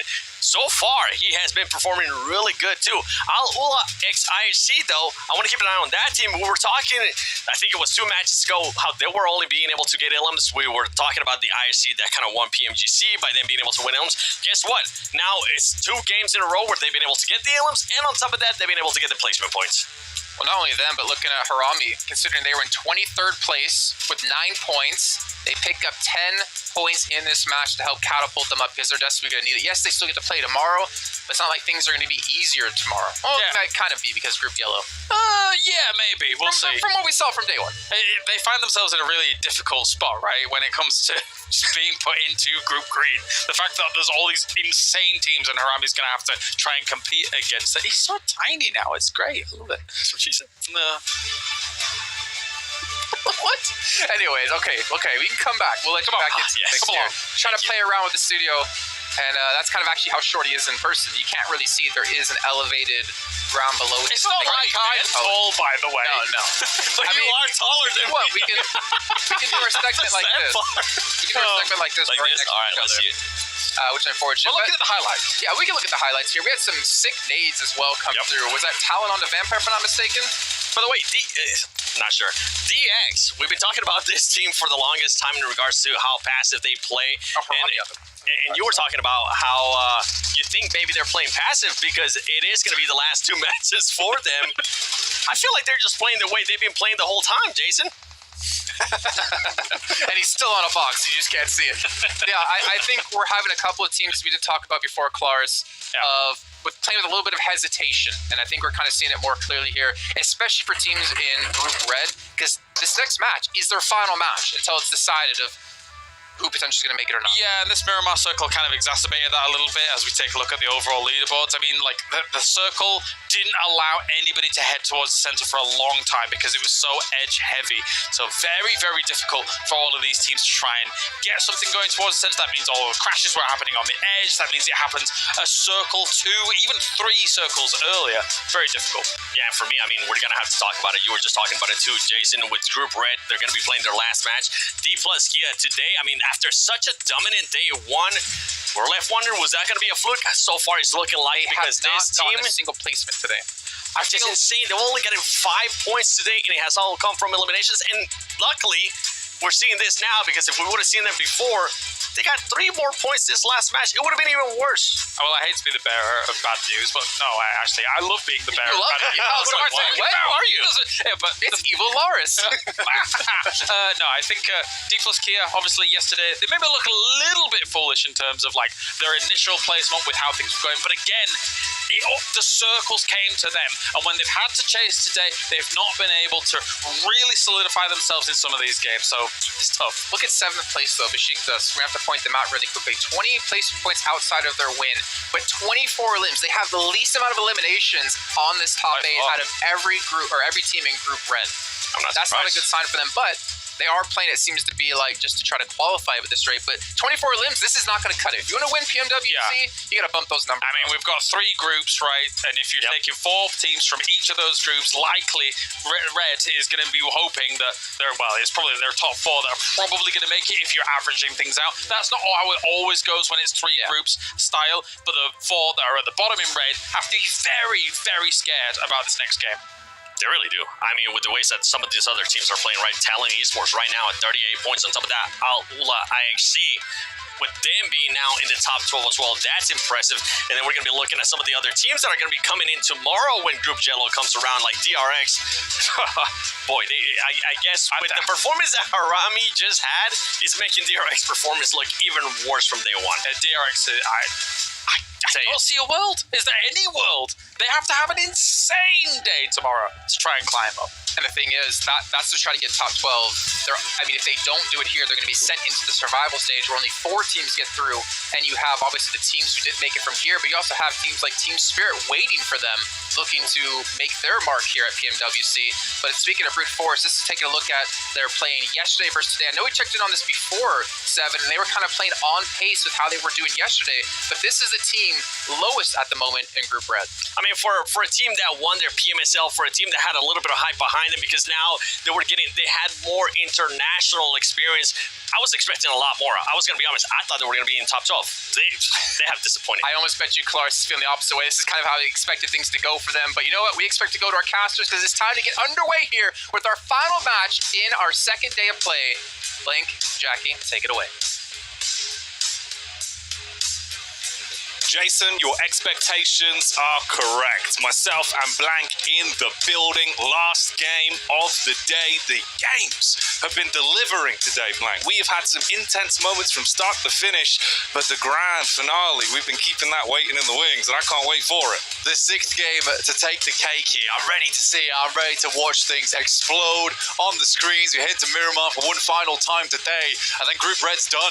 That is the big thing to look out for here, is that Group Red will no longer be playing. So let me just rattle those off for you. Brute Force Tiamba, For Miracle Vibes, Reject, D plus Kia, DXavier, Besiktas Black, and the one and only Udo Alliance. And remember, if you're at home thinking, damn, this looks good, but could it look even better? Maybe on a 144 Hz screen at 120 FPS with low response time? Get yourself a GT 20 Pro. Just get it. It's that easy. They're flying off the shelves. Super simple. Like Jackie says, they're flying off the shelves, so just watch out. Might hit you in the face, but just try and grab one. Yeah, use the defense pan. Use the defense pan to catch it. You got the attack pan, the defense pan. This moment requires the defense pan. Yeah, not the attack pan. Don't attack the foe. Instead, purchase it and use it, as it will be a really good experience, much like this game is going to be. Match 6 Blank. We've been waiting for this one, and with what we've seen today, I think there's room for something quite crazy here. There is, yeah, but I mean, this ain't so crazy. The exact same playing path we saw from last game. What's this all about? We do have everyone just doing the exact same thing. Maybe they'll have learned. Maybe everyone's going to try and take up that position over towards Western Picado, pick up the same positions that DXavier and IHC were able to get themselves. Pretty damn good game off the back of. But yeah, most teams heading out once again. Team Liquid, I think they had a chance in that game, but sort of messed it up just a little bit. We'd have a much different circle, though. Less forgiving, much further over towards that eastern side. Mad Bulls might be able to get a good one off of the back of this, considering they'll be dropping pods to Paraiso, but it's a hot drop between Falcons and Tiamba. All right, here we go. Strap in then, as already the action is kicking off. The handguns pulled out to deal some damage as Tiamba. They've been thrust into fights quite a few times today. It's been a bit hit and miss. Last game, they went down with 4 elim points off the back of being crashed on by 2 squads. Into this one, they have 1 man knocked immediately as Falcons look to see how much insult they can add. I mean, with the revolve, this just starts to devolve right now for Tiamba. Losing a player right off the bat like that is just not enjoyable. And again, Tiamba had built themselves up a massive score bank as well already. So going out, not ideal, but I think that they've already done enough, I would say, in today to make it through to the main tournament, ending this with a second place. But you want to be first, man, don't you, really? Oh, yeah. You always want to be first. Second feels like, first to come second, Black. Exactly. The worst. You don't want it. No. First to come second, maybe even the third if things continue for a team like For Miracle Vibes or DXavier. Falcons, though, in 16th place. This fight, winning this one, be able to have a good game off the back of it would be very, very nice for this team, because right now their point scoring potential on the day hasn't been amazing. Hasn't been great here, Jackie. Tiamba on the balcony, looking out for some shots here. I'm sure they'd love to take out Alliance in that first place spot. And remember, Alliance will be stopping playing today alongside of Tiamba, so that would be locked in if that's the case. That's what they're gunning for and hoping to take. For Falcons as well, as much as you get that opening establisher, you take the first elim, it's the knock-on effect that could come from this one. You have to clean up this fight without any real issues. You don't want to give away picks. You don't want to lose any players on this, as you're leaving yourself in a detriment of a position throughout the rest of this fight. You've got one man that's been lurking upstairs in the compound for some time, Uzi in his hands. If they come running around the corner, playing the little off angle on the stairs, it could be kind of cheeky, Blank. You got that headshot hitbox, he's ready. I love the fact that he's got the double Uzi. He's got an Uzi in the back pocket as well as a secondary. Stun grenade round the corner, blinds him. Quick Molotov, I like that Molotov actually, that's really good. Heads towards the side room actually as well, so this might actually catch him off guard. He is a solo, all on his lonesome. Tiamba brought down to 3 players pretty early. Here's the engagement. Nice. Bond knows that this is going on, and Bond does respond onto East. He was playing that off angle on the balcony for so long, saw the opportunity to get stuck in. Now, this is what we were talking about. If things really start to unravel here for Falcons, you're going from feeling like, yeah, that was a pretty nice drop, to, oh, what have we done? Yeah, exactly. It's all gone wrong. And I mean, to be honest with you, Tiamba's sort of a weird team to be hot dropping, though I do think this is more of a case of the situation rather than the plan. With the plane being so far towards that western side, sometimes you have to go for something like this. But Tiamba has sort of brought it back here just a little bit. Average eliminations here on Mirabal, 1. Goodness me, Falcons. It's gone bad to worse. Since being pipped to the post in PMGC, it's just felt bad for this team. That's one statistic you do want to improve on. Meanwhile, for Tiamba, things looking a little bit better on the numbers game. And XC up close. Oh, he's coming around the corner swinging. He's throwing out the left hooks, the right hooks. He's even got uppercuts to give out the Falcons. And he makes it uncomfortable. They have the numbers to work with. You still got a bit of a backline. They do find the peak towards the top floor. Bond, lucky to make his move. Can at least go for the medic mission. I mean, the best part about this is that they've just identified where the last player is. Nowhere in the building. You get a full reset on this. Action has to dip out. Knows he just has to wrap this game out now. Needs to snake it through towards the end. Just get some points. 29 points. Total of 30 with the elimination level to pick up early there in that fight. It's not great for them. Similarly, for VPE, Mad Bulls, Bro Harami, not had a great day today. Quick replay on the revolver at the start here. Felt like they were trying to regroup on the building. Unlucky start, but NXC, man, with the DBS. It's rough, but they really thought they had that one. And honestly, from the start they had, you're probably thinking, all right, yeah, we can really clean up on this, but not going to go that way. That was the knockback that resulted in just a reset, so it doesn't matter too much. Pretty smart play from NXC as well, because all he shows from that top floor is the micro Uzi. Yeah. Doesn't let him know he's got the DBS until it's too late when they try to push him. So very, very smart play. Obviously, this could have gone topsy-turvy if Falcons had a DBS to themselves, but surely they would have pushed up the stairs and gone for the refrag on that if they had it. So for NXC, he knew he was in a good spot. He knew he was in probably one of the best spots in that situation. So I think for NXC, plays that really smartly, and that's why Tiamba's currently on top. 103 eliminations now. 1 point ahead of Udo Alliance, you know, but sometimes that's all you need. If Udo Alliance go down, 4 players out, in the next few minutes, they've already won. They've taken first place. I'll be happy with that. Like you said earlier, man, put a ribbon on it, ship it off, and just be content with the day as a whole. Udo Alliance, though, as much as it felt like a bit of a blip with the uncomfortable fights they were thrown into last time around, I don't hope that that'd be the same situation here. I think from what we've seen, they've looked good individually, but it's been the team play as well. Yeah, I think for Udo Alliance as well, that last game, like you said, felt unlucky, right? They took a really good fight versus Tongji Bao and then just had the unfortunate nature of coming against Bro Harami pretty much instantly afterwards. So I think for Alliance, unfortunate situation, not much you can do about it. Everyone was so close together at the beginning of the game there that Tongji Bao really shouldn't have taken that fight in the first place. But yeah, once they were locked in, they were locked in. There was no escape from it. The key was thrown away. Look at the map though. Tongji Bao currently with a nice central position. Mad Bulls moved out early, headed up towards Impala. They're on their outer edges right now. And DXavian moving in from the north. So those are sort of the big teams I'm looking at. But Reject do have a central spot. Again, Reject wanting to put up more games, more points on this game. They need it. 6th place right now. It looks good, but it could get bad tomorrow. Yeah, that's the thing. You could slip down quite quickly when they rotate them out and switch up the group. So you'd hope if they have any fight left in them, this is when we'd start to see it displayed, especially here in the last matchup of the night, Game 6. You want them to give us something to root for. Next circle popping soon. See where this one heads off to. Again, a lot of interesting ground around here. I think a lot of times the most uncomfortable finishes would be a hard eastern shift over towards Impala, where you got a lot of that rocky high ground, but instead we're heading down towards the south, towards Los Leones. A bit more of a urban finish that we could end here. It does encompass the entirety of Los Leones as well, which actually cuts out a lot of space, Jackie. Yeah, restricting that map, making it a bit more awkward for them. Everyone now on their mass migrations as they usher themselves into the new zone and look to try and get ahead of the curve, find themselves any kind of map control to work with. As we can see, everyone moving in. Udo Alliance up on the hill. Other squads down below. Mad Bulls further ahead. Chulika had a banging game, but then they went really south in the follow-up. You'd hope here that man and the rest of the squad can deliver, and there might be an opportunity for it. You're going to take shots in the side, at least on the rotate. Luckily, the geometry there giving him a little bit of a shroud on the road. That's a killer rotate from the Mad Bulls, actually. The fact they've been able to make it through as well, that's just an instantaneous rotation.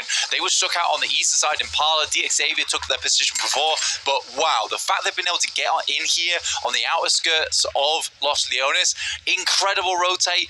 Not entirely sure how no one was able to pick off a single member from this team, but they took the right plays, isolated a lot of the line of sights as well as they headed through.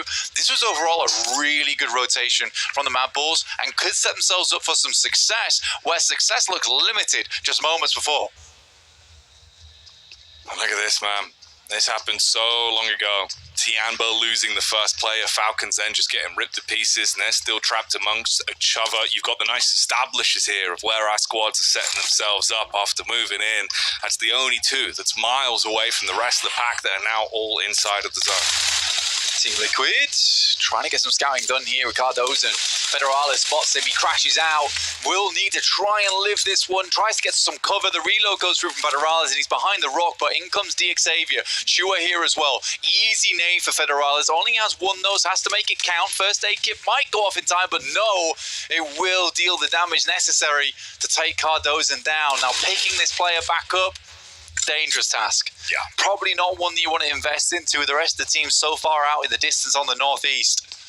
Exposing yourself so much if you run the risk of going for it, knowing the angles that are there, and especially the players that are unknown as well further back. Tiamba looking to sweep, looking to clear. Oh, they drag the crosshair off at least and isolate the fight. You can get the pickup back in, so they do recover that and finally close down Falcons. Sort of a cruel game there from Tiamba as well. The fact they stayed in San Martin just to confirm that last elimination, making sure there's no rat behind them. I mean, you'd love to see it. You'd love to see it. And Tiamba will find themselves that final elim, taking them up to 4, but they are very low right now. We're heading into Zone 3 very shortly. This game has just been blazing by, even in terms of just the rotates alone and the speed of the gameplay that we've seen. Brute force up towards La Bandita, trying to play around some of that geometry in that location, but centers up again. A little bit of Los Leones in, a lot of this high ground towards that eastern side. Uncomfortable circle here. Yeah, nothing cozy about this one. The only thing that really is the close grouping. Bit of warmth from all these squads, Blank, because they're going to be on top of one another trying to fight for survival throughout the duration of this matchup. For Miracle Vibes as well, dude, it feels like they really are just having these games so they get thrown into the deep end. Brute Force as well. It feels like there's been opportunities to deliver, but they've been uncomfortable in a lot of the situations through other squads being able to control them, pen them in, leave them having to fight and play defense. Crate drops here. You can see we got some graphics. Yeah, we got some AR. We got some cool stuff going on. You like that? I like that. Good. Trophy came up behind it. It's a gorgeous trophy. It is very pretty, actually. Yeah, I am liking it. I'm liking it a lot. See, we'll get to lift that one at the end of the day. Rejects onto IHC. Good start for them. We'll confirm the flush onto demo. So their front man down. Ziol in the back lines. Ooh. It's a nice tag back at least. He saw the opportunity to get the damage on. Takes the shot, connects it. Means that he can't overcommit. Divine does look to dip out, get himself into a better angle to tank himself back up. He's still got his squad around him as well, and they've got split ground to work with, so good height. Yeah, for Reject, the big difficulty comes in the fact that they're far on this western side right now. They have a lot of ground to cover.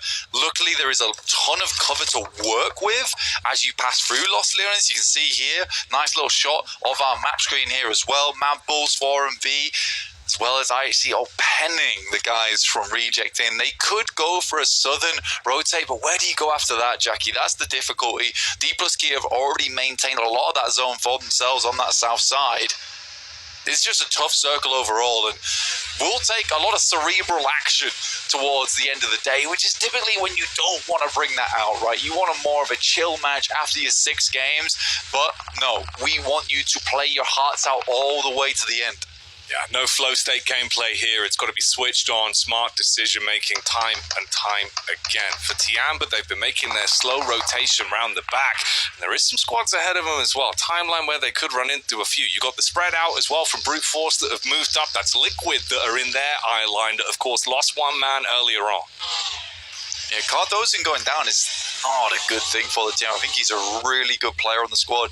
I think Ayala and Chief, though, definitely some of the big names on that team, including Mythic, and this is why I picked them as one of my big predictions, just because it is a team filled with powerhouses, but they have just not found that flow that they were looking for in these games, and that's a big issue, especially early on in the tournament.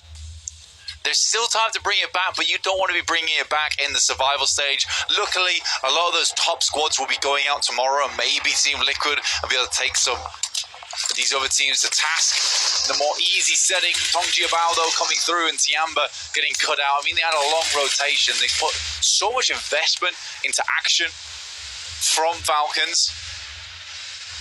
They got that first strike off onto TJB in the backline, but it's not really going to amount to too much. You do get the one full confirmation off the back of it, but the remaining trio has gone down to just a solo. All on one man, barely fighting to keep himself alive in terms of the timing, with the blue biting at him. TX do take a strike onto Brute Force as well from the sidelines. Reject's not done too badly here, actually. I mean, with the circle just crushing in slightly, being more central, it's been given an opportunity to get rid of IHC, which means that backstop, that backline that might have caused some big problems in the future has been removed. It's because the potential to come through. Massive split here from Alliance, something they do so frequently as well.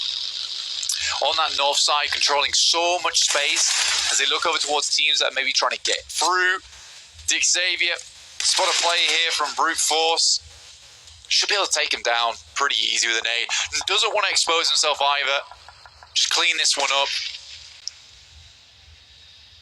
You see for the rest of the squad how they did opt out to just back off after they lost the first. They didn't like the fight they had to go up against with the Xavier, so they left Freezer for dead and rotated out with that. So another elim going their way as they pick that one up. Bit of a move now, a reshuffle from the Reject squad. For Miracle Vibes do have the height though up top. Hello. Yeah, nice position. A lot of times you kind of want to come off this one at this stage of the game as the circle comes through, because you know you're probably going to be needing to move at some point. Get your parachute back out again. For Reject, they lost Zara on that rotate. Could have been a perfect rotate for them as well. All four players making it through. Still has a chance to try and crawl in, but you don't want to invest too many smokes when you know you desperately need those smokes in the future to get through Los Leones. But 4MV's definitely not making it easy. Here's Team Liquid. Carl's on fire, but central position. At least they're still alive at this point. It's looking a bit iffy for them with some of the engagements they were thrown into, had to split up and cut their losses. You probably will have to make some concessions if you want to survive this one. Vampire looking for the backstab as well as they fire out the shots, getting the tracing off. There is some damage done, but that's from the camp of You Do again as Alliance find that opportunity. Pubg about. The flower coming through, but instantly dispatched here by Besiktas.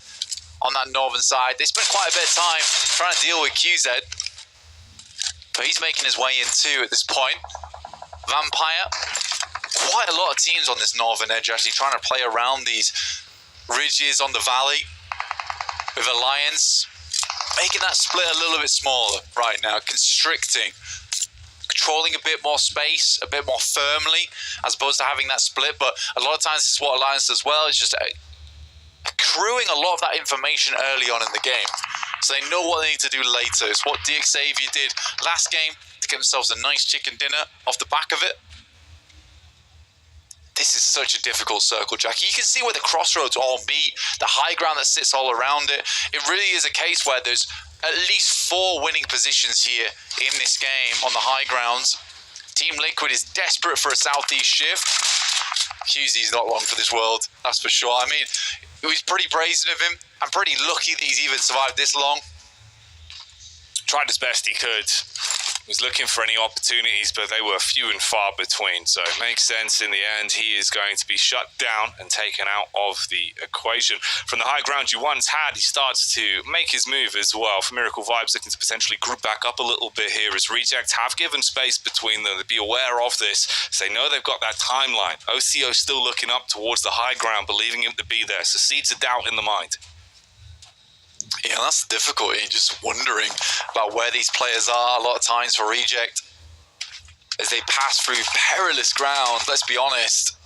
Luckily able to get through, but this is the cover I was talking about. It gives you ample chance to get in. They still are on the outskirts of the city and the outskirts of the circle too, but I think that they've circumvented enough of 4MV that this should be a possibility to get in. But with 13 teams still alive, there's been a lot of survivors in this game. Barely holding on by a thread for some of them. For a good chunk of the squads, everyone's sitting looking pretty comfortable with how they've been able to establish themselves in the game. And the confidence to stay spread as well for UDO Alliance. That's been a big boon for them in the fights they've been taking. These individuals have been really powerful in the 1v1s, in the third parties when they hate these backstabs, these little shots to put pressure on. Like again here, the long range fight coming in, that is rough. It's a nice shot as well because that's their initial scout as well, so it's not likely the rest of the team is going to get in. And these are some great overlooks that Alliance has been controlling. It seems to be the plan from the very beginning of the game. I like this from this team, just cutting out a lot of these rotations on the northern side and just carving themselves out a lot of space to work with going into the end game. Because like I said, 13 teams is a lot, but it's mainly favored that highly just because of a lot of the urban area around here, a lot of the ditches, a lot of the ridge sides where you can sit teams and keep them hidden. Another push out and Toshvik straight into the rock. There's potential here for some more shots and he has to go back. Sent packing immediately as he was looking for the getaway. Has to turn the vehicle around. How has he hit that? All right, engine block's going to blow. He'll get shut down by the shrapnel on that one, so the getaway mission not going to be completed there. Just directly into that rock, just ruins the rotate. Tony K is here to play, and he will hit some decent shots over towards Besiktas. Again, these lads have been sat over towards the eastern side for quite some time, and Vampire have not really had too much of an impressive day today, considering these guys were the back-to-back winners of mid-season the last couple of years. You're going to need something huge, though. Spread those wings, see if they can soar into action going into this last matchup, especially. We're still having 3 players alive at this point. If they can build back into it, try and turn our noses up, prove us wrong in some of these fights. Long distance again. Still opportunities for Alliance to put bullets down range onto Poser. And Leon's is pushing up. That's a mean nade. Nasty little nade there coming through. The Molotov just cleans him out. And they've been pressuring them for so long. Leon's jumps into the shack, I imagine, to try and resupply on whatever supplies they have. I don't think that Besiktas was in too many fights, so they should have a lot on those death crates. But here comes Brute Force from behind. And Vampires are now stuck between 2 difficult positions, and Leon's is just pumping the bullets in. Everyone's looking for damage, and the shots are connecting. Alliance are getting a 3B firefight where everyone else is thrown into the commotion, the chaos that's keeping them guessing, and it's working. You hit onto Tony K, a man that we know can make big moves. With him isolated, you feel confident to push on down. Crystal clear vision, the elevated angle, easy for the hitbox, and they clean up. Alliance, 9 eliminations so far in this game. At Tiamba, the little lead they've got, it's not enough to keep Alliance at bay. And they're looking to hit that 120, the 10-point average, which would have been a crazy way to finish out this tournament. For them, at least, in Group Red. I'll be glad to see it, and with the way they're playing so far, it doesn't seem that unlikely to me. Bro Harame in a real tough spot. Nades available for Alliance. Smoke's going down to provide a little bit of cover to peek off the back of. All right, Alliance, there we go. He bides his time. Coiled like the Viper and then pounced like an animal in beast mode again. Like you said, there's still nades in the backpack and he feels confident to dash them out now and rain down damage. Man, that's on point. More damage is flowing through. It's just one guy as well dealing this amount of pain. The smokes go down. They're going to attempt to get some of these reses through. Flex comes out from the side. Worried about some of the high ground though, and I think that's reasonable. No one's really looking at this at the moment. Sort of an isolated fight for Alliance versus Bro Harami. Talent up close, the claw's not sharp enough on that one. As D plus Kia are able to respond back, at least in the first engagement that's given to them. The nades are still being rained out as well from Flax, who does even more damage, but finally there is a bit of a response. Tulica spots the engagement. Will flush out Cluck as well, so unable to keep going. Jimmy's up close and personal. Molotov goes in, they're all burning. Send out the side with the jump shot. Will finish things off here in the air. Feels the breeze. His own molly will knock him. The only one that can take out Jimmy seems to be himself here. But he is on fire, literally. Yeah, he's playing that way. An absolute infernus on the team, lighting everyone up and making it uncomfortable for them. Recovery mission is going to be a little bit of an X on his back, though. And the smooth moves, man. Jimmy, he's at good rotations, but good in the firefights as well, Blank. This is what we're talking about. That momentum they've got behind them right now. They're willing to go for confidence plays. This is what that engagement was supposed to be, with Talent looking to take the fight against DK+. It's really looking awkward. I mean, you've got the high ground. They're down towards the bottom of the ridge, priming an aid, hoping maybe that would be a nice tap across. Misery. He's wanted to get stuck into some of these fights. He's had some unlucky engagements over the course of the past few games. It feels like he gets isolated. He goes down easy. If he can step up here, it'd be a big boon for the team as they go for the push up the hill, closing the gap, trying to get those SMGs in close range. The shotgun's causing problems as the bullets rattles off, but it's barely any damage done onto Talon as they are taking shots and cleaning their way through them bit by bit. A D plus key is down. Talon's able to take them out. They tried to unlock the gates there with those smokes, which might have been able to get towards that top side, but they missed a crucial Molotov, which lines up towards that side. It's more missing on the timing, really, because they did stop them from pushing that ridge side for quite a while, but they sat around redesignating the smokes, and I think the difference maker there would have been a speedier push. Team Liquid up against DX Xavier as they're trying to sort their positions. Some decent nades coming through. Flax will take down Tudica on the rotate there in the vehicle. A lot's popping off here. Nice nade, though. That's a big one. Mythic. C4 thrown on the door. Let's see if they can close the gap on it. They want to get up close, Blank. They're really taking the fight towards the Xavier here. There is shells being fired off all over the shop inside of the smokes. Hard to contain the commotion that's going on, but the Xavier are on the wrong end of the sword. As they're slain, it continues to go on as well. Oh, mate, what's happening? A nuts engagement there from Team Liquid, honestly. Mythic goes crazy in those endgame moments, almost wins the trade versus Talon on the high ground, and Reject's still in. With their little cool rotates towards being in the game, just micro-stuttering their way into the circle. This is big. And this is Jimmy's instantaneous knocks over towards all these guys. Walks back into his own Molotov. I think he was just riding the high at that point. High ground is the fight that we're seeing before our very eyes here. Tulica again taking bullets from range as you've got Reject on that elevated angle. Meanwhile, down towards the bottom end of it, that's Alliance that have been forced to fight this continuously. Mad Bulls, they got some of the business here. They're looking to see if they can keep themselves alive. Small shroud of the smoke, that's going to dissipate. Bullet will connect off the clean angle as Reject gets stuck into that one. This high ground is just disgusting to play against. These nades coming through, massive one onto Misery. That might just open things up a little bit here for Reject. They get this high ground, they have a real winning chance in this game. Another nade over the top, a good amount of chip damage, but it's Axel who has to be the linchpin here. That one looks close, goes a bit too far. The airburst is not there, and the two players in the back now trying to attempt to keep Axel at bay. But this gives time for Alliance to regroup, reconsider their options. 13 eliminations once again. This has been one of the most elimination-heavy teams in the game so far.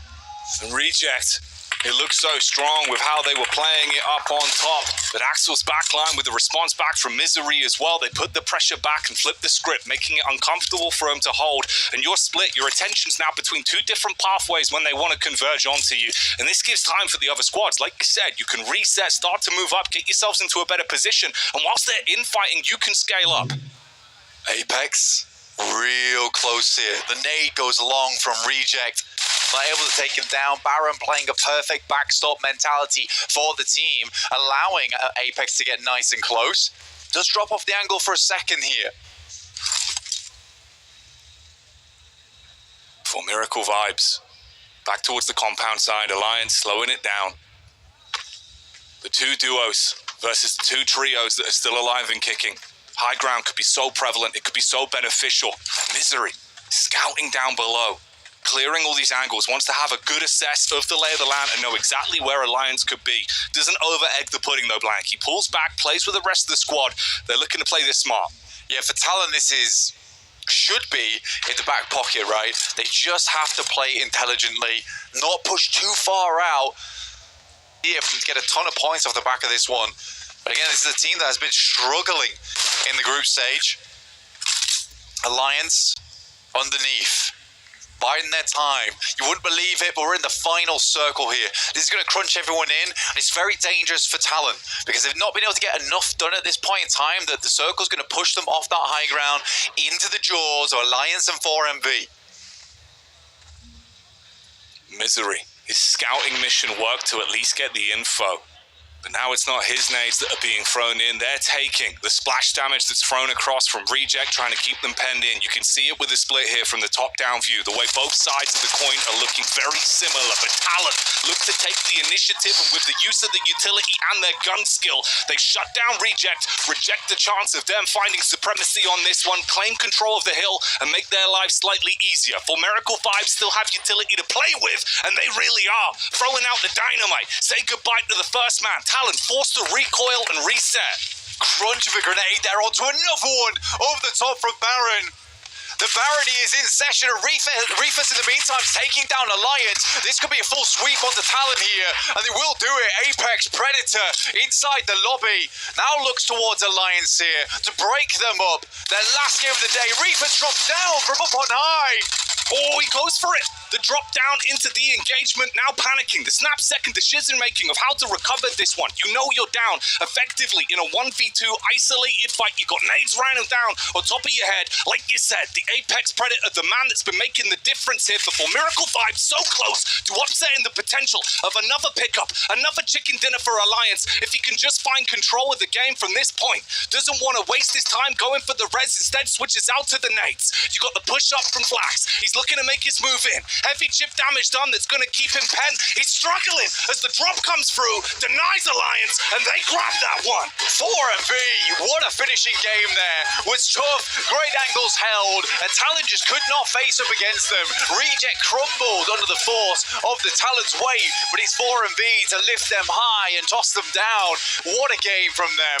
Not easy whatsoever. Taking two fights at the same time to enable themselves to take that game, and in the final moments, a 1v1. Not an easy decision to make that jump off the top side and hit the air shot as well. Really, really well played for 4MV, and I think this is the 4MV a lot of people were expecting to see on the stage here at PMWC. Yeah, they're playing up to the environment. Big stage players is what we just saw there. The decision making, the way they controlled the fights, and the nades, man. That is absolutely sick. Can't quite believe it himself. Yeah.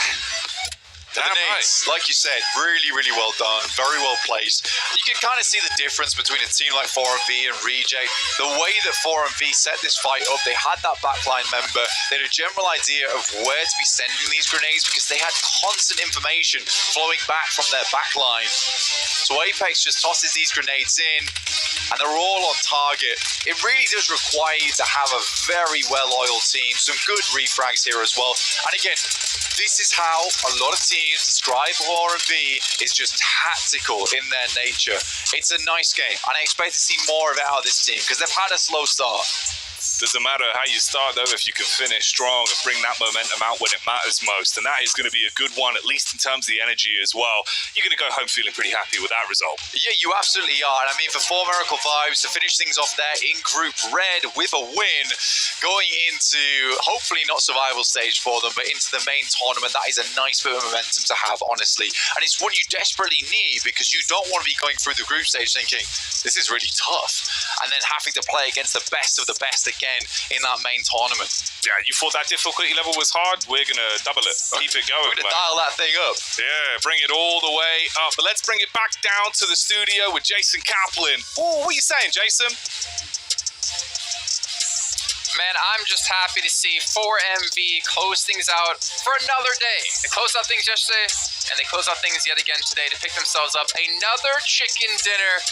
And 7, I'm going to start things off talking about those nades. You're seeing all these other teams. I brought up to you. You never like realized it that other teams just can't seem to compete when it comes to 4v with nades. Taking on Talon with no vision, opening things up for them to knock them out. I want to give a shout out to Boom, all right? Because of Boom, you started mentioning how good 4 Miracle Vibes grenades were. And ever since then, I just, every single time, man, they throw a nade, it hits it perfectly without them even knowing if the player's actually there or not. It's really impressive. Why are they catching the strays? What's this? Because it was That's what really kids bad. say, right? Boom's nades were... I'm not even going to jump around with this. But Colaris, you did